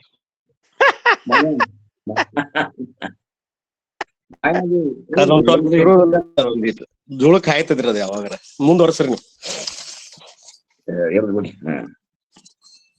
ಹೂ ಅವಾಯ್ಡ್ ಆತ್ಮಜ್ಞಾನ ಆರ್ ಸ್ಟ್ರಾಂಗ್ಲಿ ಕಂಡೆಮ್ಡ್. ಯಾರು ಆತ್ಮಜ್ಞಾನಕ್ಕ ಬರುವುದಿಲ್ಲ ಅಂತೀರಿ ಅವ್ರ ಬಗ್ಗೆ ಟೀಕಾ ಮಾಡ್ತದ ಉಪನಿಷತ್. ಏನಂತ ಮಾಡ್ತದ?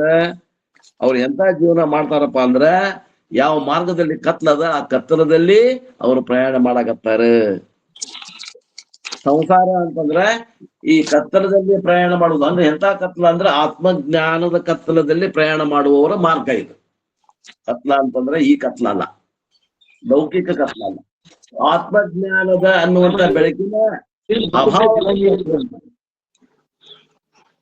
ಆತ್ಮಜ್ಞಾನ ಇಲ್ಲದನ ಏನ್ರಿ, ನೀವು ಒಂದ್ ವೇಳೆ ಸ್ವರ್ಗಕ್ಕೆ ಹೋದ್ರಿ, ಆ ಸ್ವರ್ಗ ಲೋಕನು ನಿಮ್ಗೆ ಹೆಂಗ ಅನಸ್ತಂದ್ರ ಅದು ಕತ್ತಲಿಂದ ಕೂಡೈತಿ.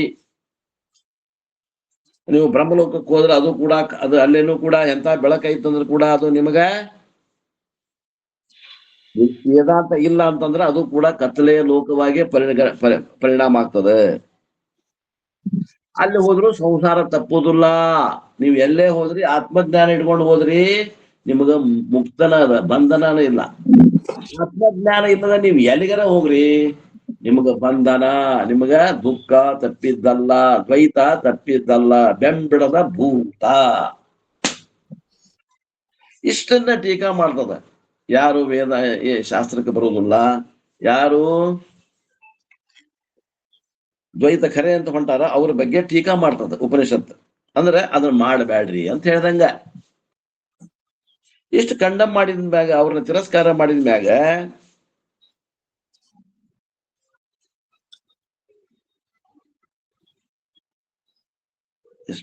ಆತ್ಮ ಹನಾಹ ಜನಾಹ, ಆತ್ಮಹತ್ಯೆ ಮಾಡಿದವ್ರ ಬಗ್ಗೆ ಒಂದ್ ಮಂತ್ರ ಹೇಳ್ತದ, 3ನೇ ಮಂತ್ರ.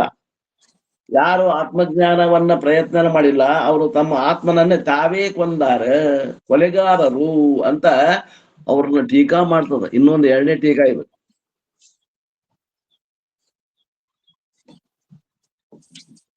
ಆ ನಂತರ 4, 5, 6, 7, 8ನೇ ಮಂತ್ರದಾಗ ಆತ್ಮನ ಸ್ವರೂಪವನ್ನ ಹೇಳ್ತಾ ಇದೆ. ಏನ್ ಹೇಳಾಗತ್ತದ? ಆತ್ಮ ಇದು ಏನದ? ಚೈತನ್ಯ ಸ್ವರೂಪದ, ಇದು ಜಡ ಇಲ್ಲ. ಅದಕ್ಕೆ ಏನ್ ಹೇಳ್ಯಾರ ಅಂತಂದ್ರ, ಅವು ಶಬ್ದ ಅಲ್ಲಿ ಏನ್ ಉಪಯೋಗ ಮಾಡ್ಯಾರಂದ್ರ, ಚೈತನ್ಯ ಸ್ವರೂಪ ಅನ್ನಕ್ ಏನ್ ಹೇಳ್ಯಾರಂದ್ರ, ಶುಕ್ರಂ ಐಕ್ಯಂ ಆವೃತಂ, it is the nature of pure consciousness. ಮಂತ್ರ ನಂಬರ್ 8 ಇದು 8ನೇ ಮಂತ್ರದಾಗ ಬರ್ತದ. ಈ ಇಷ್ಟು ಸಾರಾಂಶದೊಂದಿಗೆ ನಾವು ಇಲ್ಲಿ ನಿನ್ನೆ ಎಲ್ಲಿ ಬಂದಿದ್ವಿ ಅಲ್ಲಿ ಹೋಗಿ ಆ 8ನೇ ಮಂತ್ರಕ್ಕೆ ಬರೋಣ. ಏನ್ ಹೇಳ್ತಾರ ನೋಡ್ರಿ. ನಿನ್ನೆ ನಾ ಏನ್ ಹೇಳ್ತಿದ್ದೆ, ಆ ಸಮುದ್ರದಲ್ಲಿ ಇದ್ದಂತಹ ಆ ಒಂದು ಅಲೆ, ಒಂದು ದೊಡ್ಡ ಅಲೆ, ಒಂದು ಸಣ್ಣ ಅಲೆ ಹೇಳತ್ತಿದ್ರು ನಿನ್ನೆ. ಆ ದೊಡ್ಡ ಅಲೆಗೆ ಅದಕ್ಕೆ ಹೆಸರು ಏನಿಟ್ಟೇವಿ ಅಂದ್ರ ಅದು ಗುರು ಅನ್ನುವಂತ ಅಲೆ. ಏನ್ರಿ? ಸಮುದ್ರದಲ್ಲಿ ಒಂದು ದೊಡ್ಡ ಅಲೆ ಐತಲ್ಲ, ಅದು ಗುರು ಅಲೆ.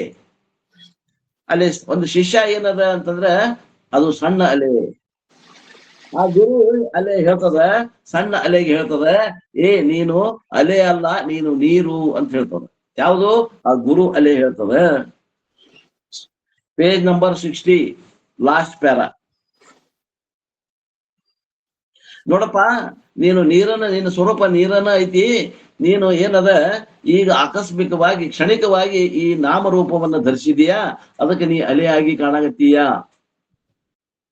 ನೀ ಅಲೆಯಾಗಿ ಕಾಣೋಕ್ಕಿಂತ ಮೊದಲ ನೀ ಏನಾಗಿದ್ದಿ ಅಂದ್ರ ನೀರ ಆಗಿದ್ದಿ ಹೇಳ್ತದ.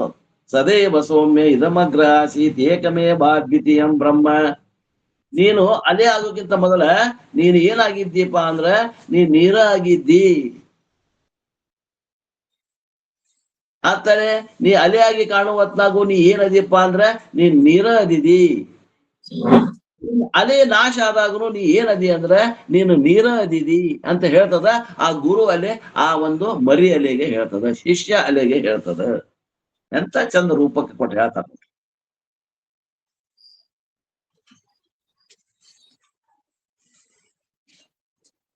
ಯಾವಾಗ ಆ ಅಲೆ ನಾನು ನೀರು, ನಾ ಅಲೆ ಅಲ್ಲ ಅಂತ ತಿಳ್ಕೋತದ, ಆವಾಗ ಆ ನೀರಿನ ಸ್ವರೂಪಕ್ಕೆ ನಾಶವೇ ಇಲ್ಲ.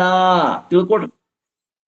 ಎಲ್ಲಿ ಮಠ ಅಲೆ ಅಂತ ತಿಳ್ಕೊಳ್ತದ, ಆ ನಾಮರೂಪದಲ್ಲಿ ಅಭಿಮಾನದ ಆ ನಾಮರೂಪ ಕಳಿಸಿ ಹೋಗ್ತದ. ಸಮುದ್ರದ ದಂಡಿ ಬಂತಂದ್ರ ಆ ಅಲೆಗಿದ್ದಂತ ನಾಮರೂಪ ಕಳಿಸಿ ಹೋಗ್ತದ, ಇಲ್ದಂಗ ಆಗ್ತದ, ನಾಶ ಆಗ್ತದ.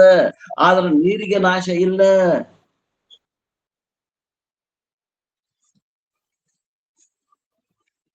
ಒಂದ್ ವೇಳೆ ಬಿಸಿಲು ಬಾಳ ಇದ್ರಿ ನೀರು ನಾಶ ಆಗೋದ್ರೇನ್ರಿ ಸಮುದ್ರದಾಗ ಅನ್ಬಹುದು. ಯಾರಾದ್ರೂ ಸ್ವಲ್ಪ ಕ್ವಶನ್ ಕೇಳೋರಿರ್ತಾರ, ಅಡ್ಡಾದಿಡ್ಡಿ ಪ್ರಶ್ನೆ ಕೇಳೋರಿರ್ತಾರ. ಸಮುದ್ರದಾಗ ಬಿಸಿಲಿಗೆ ನೀರು ಆಮಿ ಆಗೋದಿಲ್ಲೇನ್ರಿ, ಕಡಿಮೆ ಆಗೋದಿಲ್ಲೇನ್ರಿ? ಹೌದು, ಆಗ್ತದ. ಅವಾಗ ಅದ ನೀರು ನಾಶ ಆಗುದಿಲ್ಲೇನ್ರಿ? ಆಗ್ತದ. ನೀರ್ ನಾಶ ಆಕತಿ? ಆಗುದಿಲ್ಲ, ರೂಪಾಂತರ ಆಗ್ತದ. ಆವಿ ರೂಪ ಆಗ್ತದ. ನೀರ್ ಇಲ್ಲ ಅಂತ ತಿಳ್ಬೋದು. ಆಮಿ ಇರ್ತತಿಲ್ಲ, ಆಮಿ ಪೇಪರ್ ಫಾರ್ಮ್ ಒಂದಿಲ್ಲ ಒಂದ್ ರೂಪದಾಗ ಇರುವುದ ನೋಡ್ರಿ. ನಾಶ ಇಲ್ಲ, ರೂಪಾಂತರ ಪ್ರಾಪ್ತಿ ಆಗ್ತೈತಿ ಹೊರತು ನಾಶ ಅನ್ನೋದಿಲ್ಲ. ಏನ್ ನಾಶ ಐತಿ? ನಮ್ಮ ರೂಪಕ್ಕೆ ನಾಶ ಅದ. ಆ ನೀರಿಗೆ ನಾಶ ಇಲ್ಲ. Energy cannot be destroyed nor created. Yeah. Therefore, as a ಜೀವಾತ್ಮ I will appear mortal. ಆದ್ದರಿಂದ ನಾ ಅಲೆ ಅಂತ ಎಲ್ಲಿ ಮಠ ತಿಳ್ಕೊತೈತಿ, ಆ ಅಲೆಗೆ ಅದಕ್ಕೆ ನಾಶ ಅದ. ಎಲ್ಲಿ ಮಠ ನಾವು ಜೀವ ಅಂತ ತಿಳ್ಕೊತೀವಿ ಅಲ್ಲಿ ಮಠ ನಮಗೂ ನಾಶ ಅದ.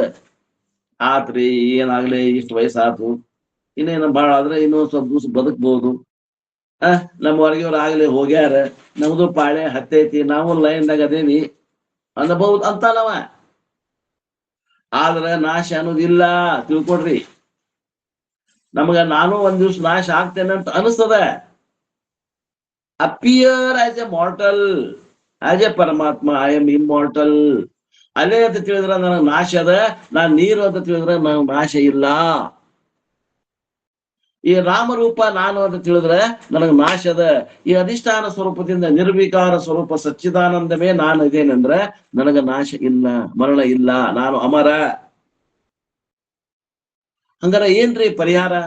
ಪರಿಹಾರ ಏನ್ರಿ ಅಂತಂದ್ರ, ನೀವು ನಿಮ್ಮ ದೃಷ್ಟಿಕೋನವನ್ನ ಜಗತ್ತಿನ ದೃಷ್ಟಿಯಿಂದ, ಶರೀರ ದೃಷ್ಟಿಯಿಂದ ಇದನ್ನ ಏನ್ ಮಾಡ್ರಿ, ಚೇಂಜ್ ಮಾಡಿ ಈಶ್ವರ ದೃಷ್ಟಿಯನ್ನ ಮಾಡ್ರಿ, ಆತ್ಮ ದೃಷ್ಟಿಯನ್ನ ಮಾಡ್ರಿ. ಅವಾಗ ಏನಾಗ್ತದ? ತತಃ ನ ವಿಜುಗುಪ್ಸತೆ. ಅವಾಗ ನಿಮಗೆ ಜುಗುಪ್ಸೆ ಓಡ್ ಹೋಗ್ತದೆ ನಿಮ್ಮನ್ನ ಬಿಟ್ಟು. ನಿಮ್ಮನ್ನ ಬಿಟ್ಟು ಆ ಏನ್ ಒಂದು ಇದಲ್ಲ ಅಭದ್ರತೆ ಅಂತ ಏನ್ ಕಾಡಾಗತ್ತದಲ್ಲ, ನಾನು ಸಣ್ಣವ,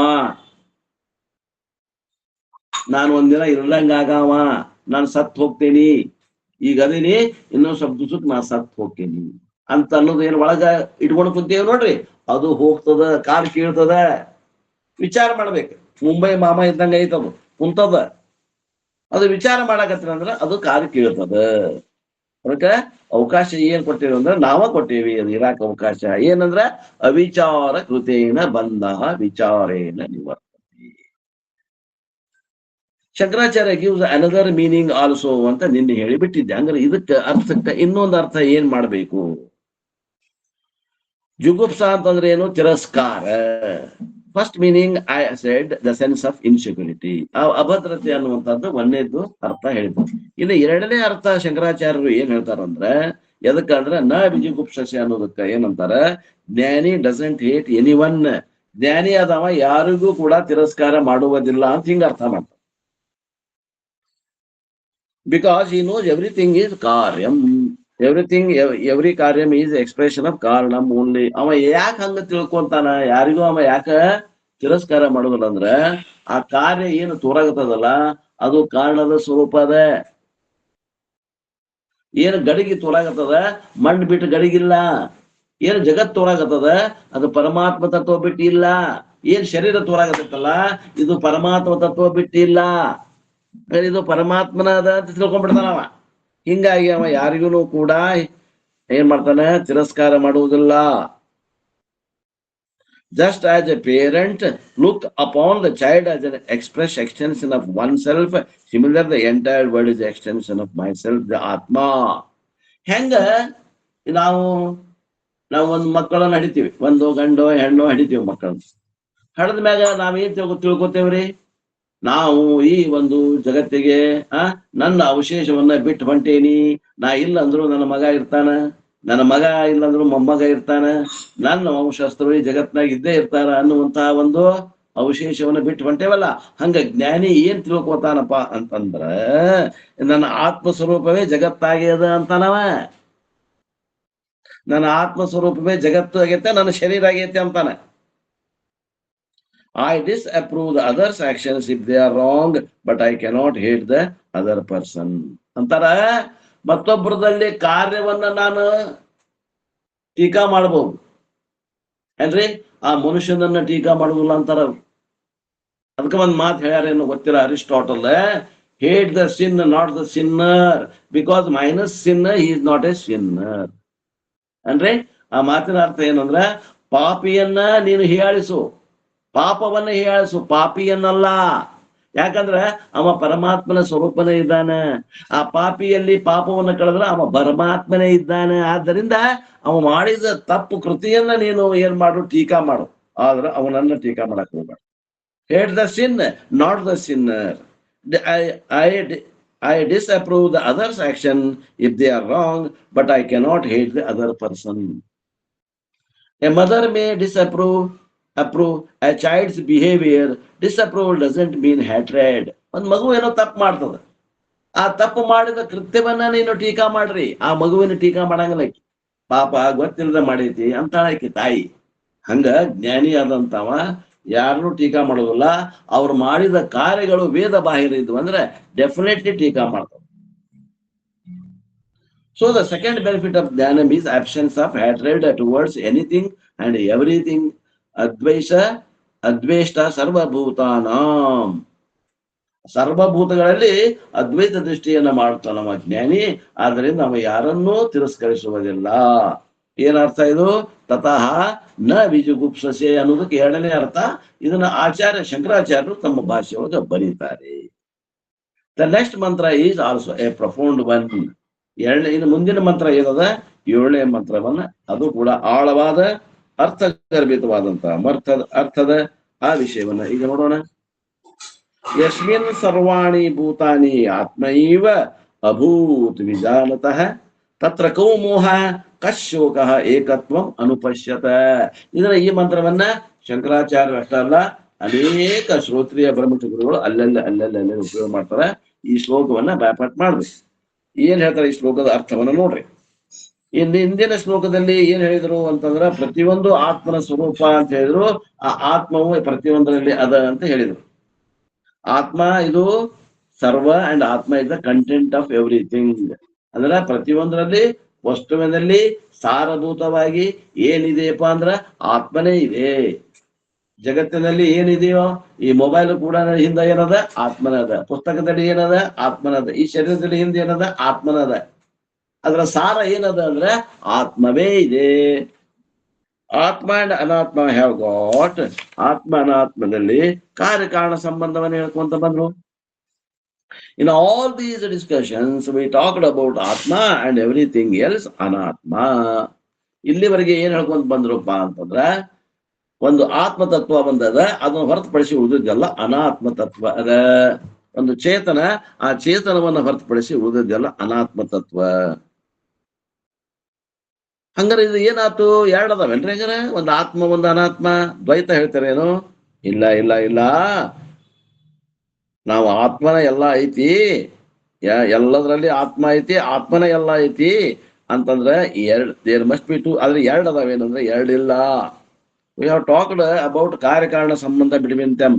ಅವುಗಳಲ್ಲಿ ಮತ್ತೆ ಕಾರ್ಯಕಾರಣ ಸಂಬಂಧ ಹೇಳ್ತಿರಲ್ಲ, ಎರಡು ಅದಾವೇನ್ರಿ ಅವು? The moment you use the word sambandha, duality has come. ನೀವು ಯಾವಾಗ ಸಂಬಂಧ ಹೇಳ್ತೀರಿ ಅಲ್ಲಿ ದ್ವೈತ ಬಂತು. Any relationship always requires 2 members. ಯಾವುದೇ ಸಂಬಂಧ ಆಗ್ಬೇಕಂದ್ರೆ ಕನಿಷ್ಠ ಇಬ್ರು ಇರಬೇಕು. ಸೊ ಸಂಬಂಧ ಮೀನ್ಸ್ ಡ್ಯುಯಾಲಿಟಿ, ಆತ್ಮ ಅನಾತ್ಮ means duality. So the question comes, do you accept dvaitam or advaitam? ಅಲ್ರಿ ಅಪ್ಪೋರ, ನೀವು ಆತ್ಮ ಅನಾತ್ಮ ಅಂತ ತಿಳ್ಕೊಂಡು ಏನ್ ಮಾಡಿದ್ರಿ? ಜೀವ ಜಗತ್ತು ಈಶ್ವರ ಇದ್ದಿದ್ದನ್ನ ಎರಡು ಭಾಗ ಮಾಡಿದ್ರಿ. ಒಂದು ಚೇತನ ಇದ್ದಿದ್ದಕ್ಕೆ ಆತ್ಮ ಅಂದ್ರಿ, ಅದ್ರ ವಿರುದ್ಧ ಅದ್ರ ಬಿಟ್ಟು ಬೇರೆ ಇದ್ದಕ್ಕೆ ಎಲ್ಲದಕ್ಕೂ ಅನಾತ್ಮ ಅಂತ ಎರಡು ಭಾಗ ಮಾಡಿದ್ರಿ. ಓಕೆ, ಎರಡು ಐತಂದ್ರೆ ಎರಡರಲ್ಲಿ ಸಂಬಂಧ ಹೇಳಕ್ ಬರ್ತೈತಿ, ಅದು ಬರೋಬರಿ. ಹಂಗಾರೆ ಎರಡು ಅದಾವಂತೀರೇನು? ದ್ವೈತ ಒಪ್ತೀರೇನು ನೀವು? ಏನೋ ಅದ್ವೈತಿಗಳು ನೀವು ಅಂತ ಕೇಳಿದ್ರ? ಓಹೋ, ಈಗ ಸದ್ಯ ನೋಡಪ್ಪ, ನೀನು ಅದ್ವೈತಿ ಅದಿದಿ, ಈಗ ಸದ್ಯ ದ್ವೈತವನ್ನು ಹಿಡ್ಕೋ. ಇದು ಹೋಗುವಂತ ದಾರಿ, ಜರ್ನಿ ನಮ್ದು ಹೆಂಗದ? ಪ್ರಯಾಣ ಗೊತ್ತಿದ್ದ ಕಡೆಯಿಂದ ಗೊತ್ತಿಲ್ಲದ ಕಡೆ ಹೋಗ್ಬೇಕಾಗ್ಯದ. Journey is from known to unknown. ನಮ್ದು ಪ್ರಯಾಣ ಹೆಂಗದ? ಇದು ಹೊರಗಿಲ್ಲ ಪ್ರಯಾಣ, ಒಳಗದ. ಏನ್ ಗೊತ್ತದ ಅಲ್ಲಿಂದ ಗೊತ್ತಿಲ್ಲದ ಕಡೆ ಹೋಗ್ಬೇಕಾಗ್ಯದ. ಅದಕ್ಕೆ ಈಗ ಮೊದಲೇ 2 ಲಕ್ಷ ಹಿಡ್ಕೋ. Now we are taking atma and anatma, karyam and ಕಾರಣಂ. ಮತ್ತೆ ದ್ವೈತವನ್ನು ಒಪ್ತೀರಿ ಏನು ಅಂತಂದ್ರೆ ಉಪನಿಷತ್ ಹೇಳ್ತದ ಆ ಮಂತ್ರದಾಗ, ನಾವು ನಿಜವಾಗಿ ದ್ವೈತವನ್ನು ಒಪ್ಪುದಿಲ್ಲ, ಆದ್ರೂ ಕೂಡ ಕಾರ್ಯಕಾರಣವನ್ನ ಹಿಡ್ಕೊಂಡು ಹೊಂಟೇವಿ. ಅದು ಒಂದೇ ವಸ್ತುವಿಗೆ 2 ಹೆಸರುಗಳು ಅಂತ ತಿಳ್ಕೋ. They are only 2 separate words to use. On inquiry you will understand that gold and Bengal are not 2 things. Just because I use 2 words, gold and Bengal, you cannot say gold is in this place, Bengal is in that place. ಅದಕ್ಕೊಂದು ಉದಾಹರಣೆ ಕೊಟ್ಟು ಹೇಳ್ತಾರ ನೋಡ್ರಿ. ಬಂಗಾರ ಮತ್ತು ಆಭರಣ ಇವು 2 ಶಬ್ದಗಳನ್ನು ಉಪಯೋಗ ಮಾಡಿ ಬಂದ್ರು. ಆ 2 ಶಬ್ದದಿಂದ ಇರುವಂತ ವಸ್ತು ಒಂದ ಅದ.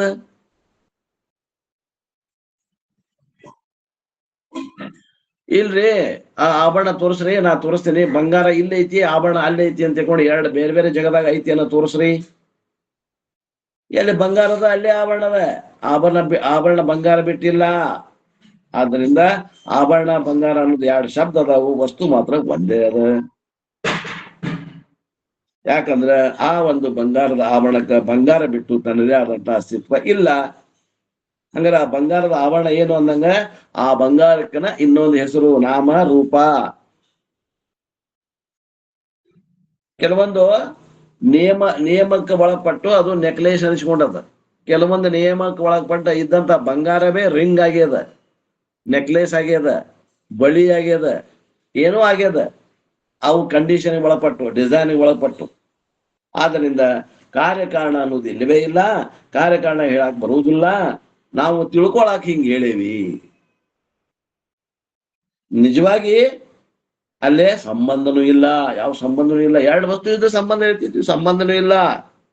ಯಾರಾದ್ರೂ ಕೇಳಿದ್ರೆ ಬಂಗಾರಕ್ಕೂ ಆಭರಣಕ್ಕೂ ಏನು ಸಂಬಂಧ ಅದ ರೀ ಅಂತ ಕೇಳ್ತಾರ. ತಿಳ್ಕೊ, ಏನು ಸಂಬಂಧ ಅದ ರೀ? ನಾವೇನ್ ಹೇಳ್ತೀವಿ? ಇಲ್ರಿ ಬಂಗಾರ ಕಾರಣ ಅದರಿ, ಆಭರಣ ಕಾರ್ಯ ಅದರಿ, ಅವುಗಳ ಮಧ್ಯದಲ್ಲಿ ಯಾವ ಸಂಬಂಧ ಅದರಿ? ಕಾರ್ಯಕಾರಣ ಸಂಬಂಧ ಅದರಿ ಅಂತ ಹೇಳ್ತೀವಿ ನಾವು. ಆದ್ರೆ ವಿಚಾರ ಮಾಡಿದ್ರೆ ನೀವು ಸಂಬಂಧ ಹೇಳಕ್ ಬರುವುದಿಲ್ಲ, ಸಂಬಂಧ ಹೇಳಕ್ ಬರೋದಿಲ್ಲ. ಯಾಕಂದ್ರೆ ಅವು ಎರಡು ವಸ್ತು ಬೇರೆ ಬೇರೆ ಅಲ್ಲವೇ ಅಲ್ಲ. ಅವು ಒಂದೇ ವಸ್ತುವಿನ ಎರಡು ಹೆಸರುಗಳು ಅಷ್ಟೇ. ಒಂದೇ ವಸ್ತುವಿಗೆ ಎರಡು ಹೆಸರು. ಆದ್ರಿಂದ ಸಂಬಂಧ ಎಲ್ಲಿದು? ಸಂಬಂಧ ಇಲ್ಲ. ಆದ್ದರಿಂದ ಈಶ್ವರ ಜಗತ್ತು ಏನದಾವ? Atma and anatma, god and world are two words. ಪರಮಾತ್ಮ ಮತ್ತು ಜಗತ್ತು ಅನ್ನುವಂಥವು ಎರಡು ಶಬ್ದಗಳು. ವಸ್ತು ಮಾತ್ರ ಒಂದಾದ. There is no such thing god world. ಅಂದ್ರೆ ಜಗತ್ತು ಅನ್ನೋದು ಇಲ್ಲೇ ಇಲ್ಲ. ಪರಮಾತ್ಮನ ಬಿಟ್ಟು ಜಗತ್ತಿಲ್ಲ. ಆ ಜಗತ್ತಿಗೆ ಪರಮಾತ್ಮನ ಅಧಿಷ್ಠಾನ ಆಗ್ಯಾದ. Other than separate from god ಅಂದ್ರೆ ಆ ಪರಮಾತ್ಮ ತತ್ವವನ್ನು ಬಿಟ್ಟು ಈ ಜಗತ್ತಾಗಲಿ ಈ ಶರೀರ ಆಗಲಿ ಇಲ್ಲ. ಆದ್ದರಿಂದ ಏನಿರ್ಬೇಕು? There is only one advaitam, so it is said here. ಅಲ್ಲಿ ಏನದ? ಅದ್ವೈತ ಬ್ರಹ್ಮ ವಸ್ತು ಒಂದೇ ಅದಪ್ಪ, ಎರಡಿಲ್ಲಪ್ಪ. ಯಸ್ಮಿನ್ ಸರ್ವಾಣಿ ಭೂತಾನಿ ಆತ್ಮ ಏವ ಅಭೂತ. ಎಲ್ಲ ಈ ಪಂಚಮಹಾಭೂತಗಳಲ್ಲಿ ಏನದಾವ? ಎಲ್ಲ ಜೀವಿಗಳಲ್ಲಿ ಅಧಿಷ್ಠಾನ ಸ್ವರೂಪದಿಂದ ಅಭೂತ ಸರ್ವಭೂತಾನಿ ಆತ್ಮ ಏವ ಅಭೂತ. ಆತ್ಮನೇ ಅದ. ಕಾಣಕತ್ತೇನ್ರಿ? ಈ ಮೊಬೈಲ್ ಹಿಂದೂ ಆತ್ಮ ಅದ, ಈ ಬುಕ್ ಹಿಂದೂ ಆತ್ಮ ಅದ, ಈ ಡಬ್ಬಿ ಹಿಂದೂ ಆತ್ಮ ಅದ, ಆ ಟಿವಿ ಹಿಂದೂ ಆತ್ಮ ಅದ, ಆ ಗಿಡದಿಂದೂ ಆತ್ಮ ಅದ, ಆ ಪರ್ವತದಿಂದೂ ಆತ್ಮ ಅದ, ಆ ಪ್ರಾಣಿ ಹಿಂದೂ ಆತ್ಮ ಅದ, ಈ ಶರೀರದಿಂದೂ ಆತ್ಮ ಅದ. ಎಲ್ಲ ಕಡೆನೂ ಆತ್ಮನ ಅದರಿ. ಅವಾಗ ಆತ್ಮನ ತಾನಾಗಿ ನೋಡ್ಬೇಕು. ಆತ್ಮನೇ ತಾನಾಗಿ ನೋಡಿದಾಗ ಅದು ಆತ್ಮನೇ. ನೀವು ಆತ್ಮನ ಆಗಿ ಆತ್ಮನ to be, to know is to be ಅಂತಾರ ರಮಣ ಮಹರ್ಷಿಗಳು. ಇದನ್ನ ನಾವು ಬೇರೆಯಾಗಿ ಇರಿಬಿಯಾಗಿ ಸಕ್ರೆ ಮೇಯ್ಬೇಕಂತೇವಿ. ಅದು ಸಾಧ್ಯ ಇಲ್ಲ. ಸಕ್ರೆ ಆಗ್ಬೇಕು. ಸಕ್ರೆನ ನೀವು ಆಗ್ಬೇಕು. ಇರಿಬಿಯಾಗಿ ಸಕ್ರೆ ಮೇಯಕ್ಕೆ ಎಲ್ಲರೂ ತಯಾರಿದೀವಿ ನಾವು. ಯಾಕಂದ್ರೆ ನಮ್ಗೆ ಅದು ರೂಢ ಆಗ್ಬಿಟ್ಟೈತಿ. ವಿಷಯಗಳನ್ನ ಭೋಗ ಮಾಡಿ ಮಾಡಿ ಮಾಡಿ ಮಾಡಿ ಮಾಡಿ ನಮ್ಗೆ ರೂಢ ಆಗ್ಬಿಟ್ಟೈತಿ. ಇರಿಬ್ಯಾಗಿ ಸಕ್ರೆ ಮೇಯ್ಬೇಕಂತೀವಿ. ಅವ್ರು ಅಂತಾರ ಹಂಗ ಮೇಯ್ದ್ರೆ ನಿಮ್ಮ ಸಂಸಾರ ತಪ್ಪುದಿಲ್ಲ. ಮತ್ ಏನಾಗ್ಬೇಕು? ನೀವು ಸಕ್ರಿನ ಆಗ್ಬೇಕು ಅಂತಾರ. ದೃಷ್ಟಿ ಜ್ಞಾನಮಯ ಕೃತ್ವ ಆಗ್ಬೇಕು. ದೃಷ್ಟಿ ಜ್ಞಾನಮಯ ಕೃತ್ವ ಪಶ್ಯೇತ್ ಬ್ರಹ್ಮಮಯಂ ಜಗತ್ ಏನ್ರಿ?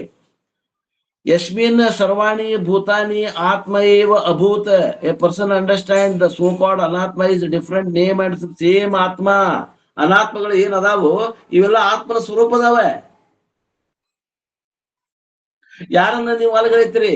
ಆತ್ಮ ಅಂದ್ರೆ ನೀವು ನಿಮ್ಮನ್ನ ನೀವು ಹೆಂಗ ಅಲಗಳಿತೀರಿ? ಅಲಗಳಕ್ ಬರುವುದಿಲ್ಲ. According to Vedanta there is no matter at all. ವೇದಾಂತ ದೃಷ್ಟಿಯೊಳಗ ಮಾಯ ಅನ್ನೋದಿಲ್ಲ, ಪ್ರಕೃತಿ ಅನ್ನೋದಿಲ್ಲವೇ ಇಲ್ಲ. ಆ ಆತ್ಮನೇ ನಿಮಗ ಮಾಯೆಯಾಗಿ ತೋರ್ಯದ, ಪ್ರಕೃತಿಯಾಗಿ ತೋರ್ಯದ. ಮೈ ಜುಮ್ ಅಂತಂದ್ರೆ ನಂದು ನಿಮಗೇನಾಗತ್ತೆ ಅಂತ ನನಗೆ ಗೊತ್ತಿಲ್ಲ ಏನ್ರಿ? ಈ ಮಾತು ಕೇಳಿದಾಗ ಏನ್ ಆಗ್ತೈತೆ ಒಂದು ಪರಿಣಾಮ, ಆ ಪರಿಣಾಮ ನಮ್ಗೆ ಆಗ್ಬೇಕು. ಅಂದ್ರೆ ನಮ್ಗೆ ತಿಳ್ಕೊಂಡ್ರೆ ಎಫಿಷಿಯಂಟ್ ಕೊಲಿಜನ್ಸ್ ಆಗ್ಬೇಕು ನಮಗ್. ಅಂದ್ರೆ ಈ ಮ್ಯಾಟರ್ ಅನ್ನೋದು ಇಲ್ಲವೇ ಇಲ್ಲ. ಆ ಮ್ಯಾಟರ್ ಅಂದ್ರೆ ಏನೈತಲ್ಲ, ಪ್ರಕೃತಿ ಅನ್ನೋದು ಆತ್ಮನ ಸ್ವರೂಪವೇ ಐತಿ. Consciousness in motion appears as matter just as how from the fire brand different patterns emerge from the dot or tip of the flame. ಅಲಾತ ಶಾಂತಿ ಪ್ರಕರಣದಾಗ ನೋಡಿದೀವಿ ನಾವು. ಆ ಒಂದು ಕೊಳ್ಳಿ ಅನೇಕವಾಗಿ ಆಕಾರಗಳನ್ನ ಮಾಡಿ ತೋರ್ಸೈತಿ ಹೆಂಗೋ ಹಂಗ ಈ ಅರಿವು ಚೇತನ ಅನ್ನುವಂಥದ್ದು ಅದು ಅಕಸ್ಮಾತ್ ಚಲನೆ ಒಳಗೆ ಇತ್ತಪ್ಪ ಅಂತಂದ್ರ ಆ ಉಪಾಧಿಯಿಂದ ಅದು ನಮ್ಗೆ ಏನ್ ಅನಿಸ್ತಪ್ಪ ಅಂತಂದ್ರ ಅದು ನಮಗ ಮ್ಯಾಟರ್ ಆಗಿ ಕಾಣ್ತದ, ಪ್ರಕೃತಿಯಾಗಿ ಕಾಣ್ತದ. ಚೇತನವು ಚಲಿಸಿದಾಗ ಪ್ರಕೃತಿಯಾಗಿ ತೋರ್ತದ. ಇಲ್ಲ, ಅದು ಚೇತನನ ಅದ, ತೋರುವತ್ತಾಗೂ ಚೇತನನ ಅದ. ಅದು ಇಷ್ಟ ಯಾಕೆ ತೆರೆ ಹೊಡ್ಕೊಳಕತ್ತಾರಿ? ಒಂದು ಮಾಯಾ ಅನ್ನೋದೈತಿ, ಪ್ರಕೃತಿ ಅನ್ನೋದೈತಿ, ಒಬ್ಬ ಪುರುಷ ಅಂತ ಹೇಳ್ಬಿಟ್ರಿ. ಜಗತ್ನಾಗ ಹೆಂಗಿಲ್ಲ ಹೆಣ್ಣು ಗಂಡು ಕೂಡಿ ಸಂಸಾರ ಆಗೈತಿ, ಹಂಗ ಜಗತ್ತಾಗೈತಿ ಅಂತ ಹೇಳ್ಬಿಟ್ರಿ. ಏನ್ ಇಷ್ಟ ತ್ರಾಸೊಳಗೈತಿ ನೀವು? ಎರಡು ಅಂತ ಹೇಳಿ ನಿಮ್ಮ ಅಪ್ಪನ ಏನ್ ಗಂಟು ಕಟ್ಟಿ ಅಂತ ಕೇಳಿದ್ರೆ, ಇಲ್ಲ ಮಾರಾಯ, ಎರಡು ಇಲ್ಲ ಅದ ಅದ್ವೈತ. ಎರಡು ಅದ ತಪ್ಪಿರೋ ನಿಮ್ಗ ಸುಖ ಸಿಗುದಿಲ್ಲ. ದ್ವಿತೀಯಾತ್ ವೈ ಭಯಂ ಭವತಿ. ಎರಡನ್ನ ಅಲ್ಗಳಾಕನ ಇಷ್ಟು ಪ್ರಯತ್ನ ನಡೆದದ. ಮತ್ ಇದು ಶಾಸ್ತ್ರದ ಪರಮಾತ್ಮನ ಬಂದು ಹೇಳಿದ್ದಿದು, ಈಶ್ವರನ ವಾಣಿ. ಇದು ನಮ್ಮ ಬುದ್ಧಿಗೆ ಗೊತ್ತಾಗಂಗಿಲ್ಲ, ನಾವು ಸಂಶೋಧನೆ ಮಾಡಕ್ ಹೋದ್ರು ನಮಗ್ ತಿಳಿಯಂಗಿಲ್ಲ. ಇದು ಪ್ರಮಾಣ ಅಂತ ತಿಳ್ಕೊಂಡು ಇದನ್ನ ಹೆಂಗೈತಿ ಹಂಗ ನಾವು ಒಪ್ಕೊಳಕ್ ಕಲಿಬೇಕು. ಆತ್ಮ ಅನಾತ್ಮ ಎರಡು ವಸ್ತುಗಳಿಲ್ಲ, ಒಂದೇ ವಸ್ತುವಿಗೆ ಎರಡು ಹೆಸರುಗಳು. ಹೆಂಗ ಒಂದು ಬಂಗಾರ ಒಂದು ಆಭರಣಕ್ಕೆ ಹೆಂಗ್ ಅಂತೀವೋ ಹಂಗ ಈ ಜಗತ್ತಾಗ್ಲಿ, ಆತ್ಮ ಆಗ್ಲಿ, ಅನಾತ್ಮ ಆಗ್ಲಿ, ಇಲ್ಲಿ ಎರಡಿಲ್ಲ. ಆತ್ಮ ಅನಾತ್ಮ ಎರಡು ಒಂದೇ ವಸ್ತುವಿನ ಎರಡು ಹೆಸರುಗಳು, ಎರಡು ಶಬ್ದಗಳು. ಸರ್ವಂ ಆತ್ಮನಿ ಜಗತ್, ಆತ್ಮನ್ಯೇವ ಜಗತ್, ಸರ್ವಂ ಬ್ರಹ್ಮಮಯಂ ಜಗತ್. ಬ್ರಹ್ಮಾರ್ಪಣಂ ಬ್ರಹ್ಮ ಹವಿ, ಬ್ರಹ್ಮಾಗ್ನೌ ಬ್ರಹ್ಮಣಾಹುತಂ, ಬ್ರಹ್ಮೈವ ತೇನ ಗಂತವ್ಯಂ, ಬ್ರಹ್ಮ ಕರ್ಮ ಸಮಾಧಿನ. ಎಲ್ಲಿ ಬಂದೈತ್ರಿ ಈ ಶ್ಲೋಕ? ಗೀತಾದಾಗ್ರಿ 4ನೇ ಅಧ್ಯಾಯದಾಗ 24ನೇ ಶ್ಲೋಕದ ಬಂದ. ಏನಂತೈತ್ರಿ ಈ ಶ್ಲೋಕ ಅಂದ್ರ, ಆ ಹವಿಸ್ನಲ್ಲಿ ಏನ್ ಹಾಕ್ತೇವಿ ಆ ಯಜ್ಞದಾಗ ಅದು ಬ್ರಹ್ಮ, ಯಾರ ಅಗ್ನಿ ಐತಲ್ಲ ಅದು ಬ್ರಹ್ಮ, ಹಾಕಾವನು ಬ್ರಹ್ಮ, ಅದರಿಂದ ಬರುವಂತ ಫಲನು ಬ್ರಹ್ಮ. ಅಂದ್ರೆ ದ್ವೈತ ಅನ್ನೋದು ಇಲ್ಲ. ನಾವು ಹವಿಸ್ ಅಂತೇವಿ, ಅದು ಬ್ರಹ್ಮನ ಐತಿ. ಅಗ್ನಿ ಒಳಂತೇವಿ, ಅದು ಬ್ರಹ್ಮನ ಐತಿ. ಹಾಕಾವ ಏನದಲ್ಲ ಅವನು ಕೂಡ, ಯಜ್ಞ ಮಾಡವನು ಕೂಡ ಬ್ರಹ್ಮನ ಅದನ್ನ. ಇವೆಲ್ಲವೂ ಬ್ರಹ್ಮಾರ್ಪಣಂ ಅಂತ ಅಂದ್ರು, ಬ್ರಹ್ಮಗ ಅರ್ಪಿಸ್ತಾಗತ್ತ.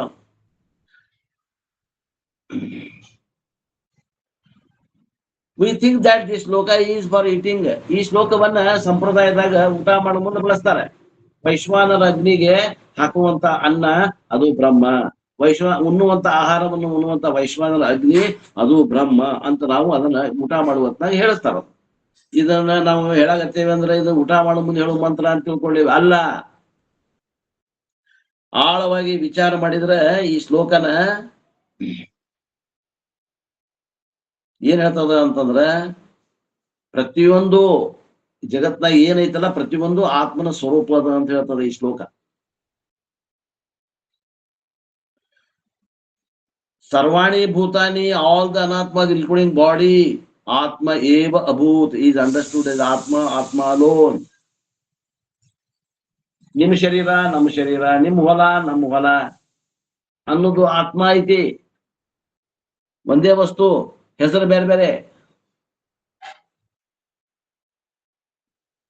ಬಂಗಾರ ಅಂದ್ರೆ ಫಲ ಅಂದ್ರೆ ಎರಡು ಒಂದನು, ಏನು ಬೇರೆ ಬೇರೆ ಅಂತಂದ್ರೆ ಅದೇ ಹಂಗ್ರಿ ಒಂದಾಕತಿ ಅಂತೀವಿ ನಾವು. ಆದ್ರೆ ಅದಕ್ಕೆ ಅಧಿಷ್ಠಾನವಾಗಿರೋದು ಆತ್ಮ ಒಂದದ. Anatma is another name for atma only. ಅನಾತ್ಮ ಅನ್ನೋದು ಕೂಡ ಆತ್ಮನೇ ಇನ್ನೊಂದು ಹೆಸರು.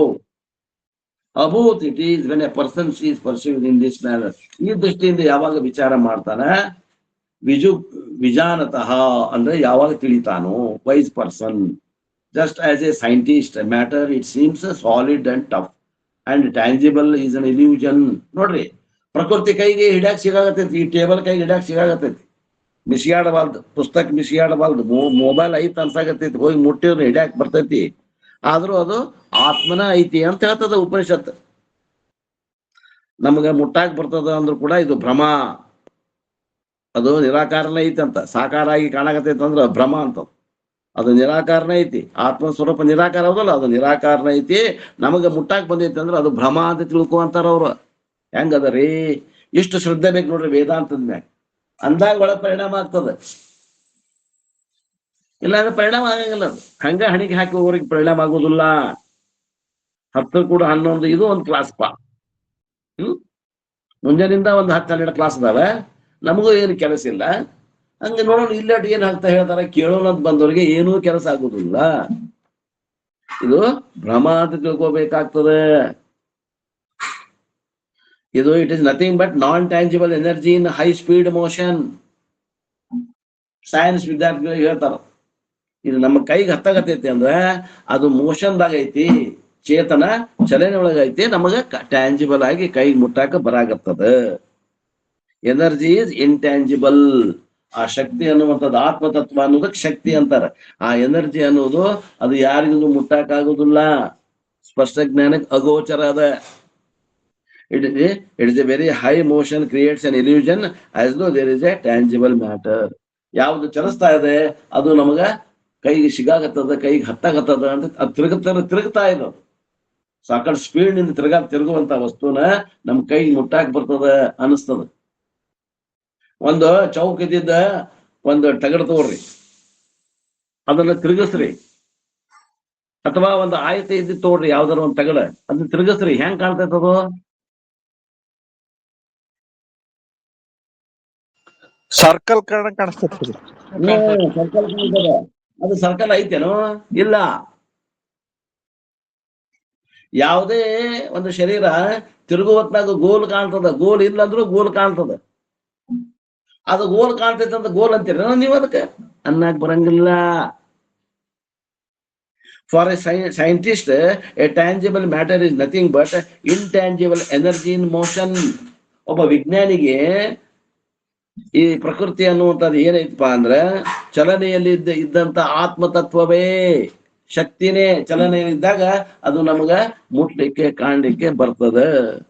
For a Vedanti a tangible matter is an intangible consciousness instead of energy in a seeming motion. ಅದೇ ವೇದಾಂತ ದೃಷ್ಟಿಯಿಂದ ಯಾವ್ಯಾವ್ದು ಕಣ್ಣಿಗೆ ಕಾಣಾಗತೈತಿ ಅದು ಕಣ್ಣಿಗೆ ಕಾಣದ ಆತ್ಮತತ್ವವೇ ಇದೆ ಅಂತ ತಿಳ್ಕೊತಾನೆ. Okay, what do you get by knowing all these things? ಇಷ್ಟೆಲ್ಲಾ ವಿಚಾರ ಮಾಡಿ ನಮ್ಮ ಬುದ್ಧಿ ಖರ್ಚು ಮಾಡಿ ನೀವು ಹೇಳಿದ್ದಕ್ಕೆ ಹೌದಾತ್ರಿ, ಮುಂದೆ ಏನಾಕೈತಿ, ಇದ್ರಿಂದ ಏನಾಕೈತ್ರಿ, ನಮಗ ಏನ್ ಲಾಭ ಅದ? ಏನ್ ಲಾಭ ಕೇಳಾಕತ್ತೀರಿ? ಹಂಗಾರೆ ನಾಳೆ ಬರ್ರಿ ಹೇಳ್ತೀನಿ ಅಂತಾರೆ. 11 ಗಂಟೆ ಆತ, ನಾಳೆ ಬರ್ರಿ ಹೇಳ್ತೀವಿ ಅಂತಾರೆ. ಪೇಜ್ ನಂಬರ್ 64 ಸೆಕೆಂಡ್ ಪ್ಯಾರ, ಅಲ್ಲಿಂದ ವಿಷಯವನ್ನು ಇನ್ನೂ ಅದ. ಆ ವಿಷಯವನ್ನು ಮತ್ತೆ ನಾಳೆಗೆ ನೋಡೋಣ ಅನ್ನುವಲ್ಲಿಗೆ ಇವತ್ತೇ ನಾನು ಮೊದಲಿನ ಹಿಡಿದು ಇಲ್ಲಿ ಮಠ ಸಾರಾಂಶವನ್ನು ಹೇಳಿದ್ದೀನಿ. ಇದನ್ನ ನೀವು ನೆನಪ ಇಟ್ಕೊಂಡ್ರೆ ಮುಂದಿನ ಶಾಸ್ತ್ರ ತಿಳಿತದ. ಇಲ್ಲ ಅಂದ್ರೆ ಹರ ಹರ ಶಿವ ಶಿವ, ನಾ ಏನು ಹೇಳ್ತಾ ಇಲ್ಲ. I won't repeat once again. ಇಷ್ಟೆಲ್ಲ ಹೇಳೀನಿ, ಇಷ್ಟೆಲ್ಲ ಪುನರಾವರ್ತನೆ ಮಾಡಿದ್ದೀನಿ, ಇನ್ನು ನಾನು ಪುನರಾವರ್ತನೆ ಮಾಡೋದಿಲ್ಲ. ಇದನ್ನ ತಿಳ್ಕೊಂಡ್ರೆ ಮುಂದಿನ ಕ್ಲಾಸ್ ತಿಳಿತಾವ, ಇಲ್ಲ ಅಂದ್ರೆ ತಿಳಿಯಂಗಿಲ್ಲ ಅನ್ನುವಲ್ಲಿಗೆ ಇವತ್ತಿನ ಈ ನನ್ನ ವಾಕ್ಯ ಸೇವೆಯನ್ನು ಗುರುಪಾದಕ್ಕೆ ಸಲ್ಲಿಸಿ ನನ್ನ ವಾಣಿಗೆ ವಿರಾಮ್.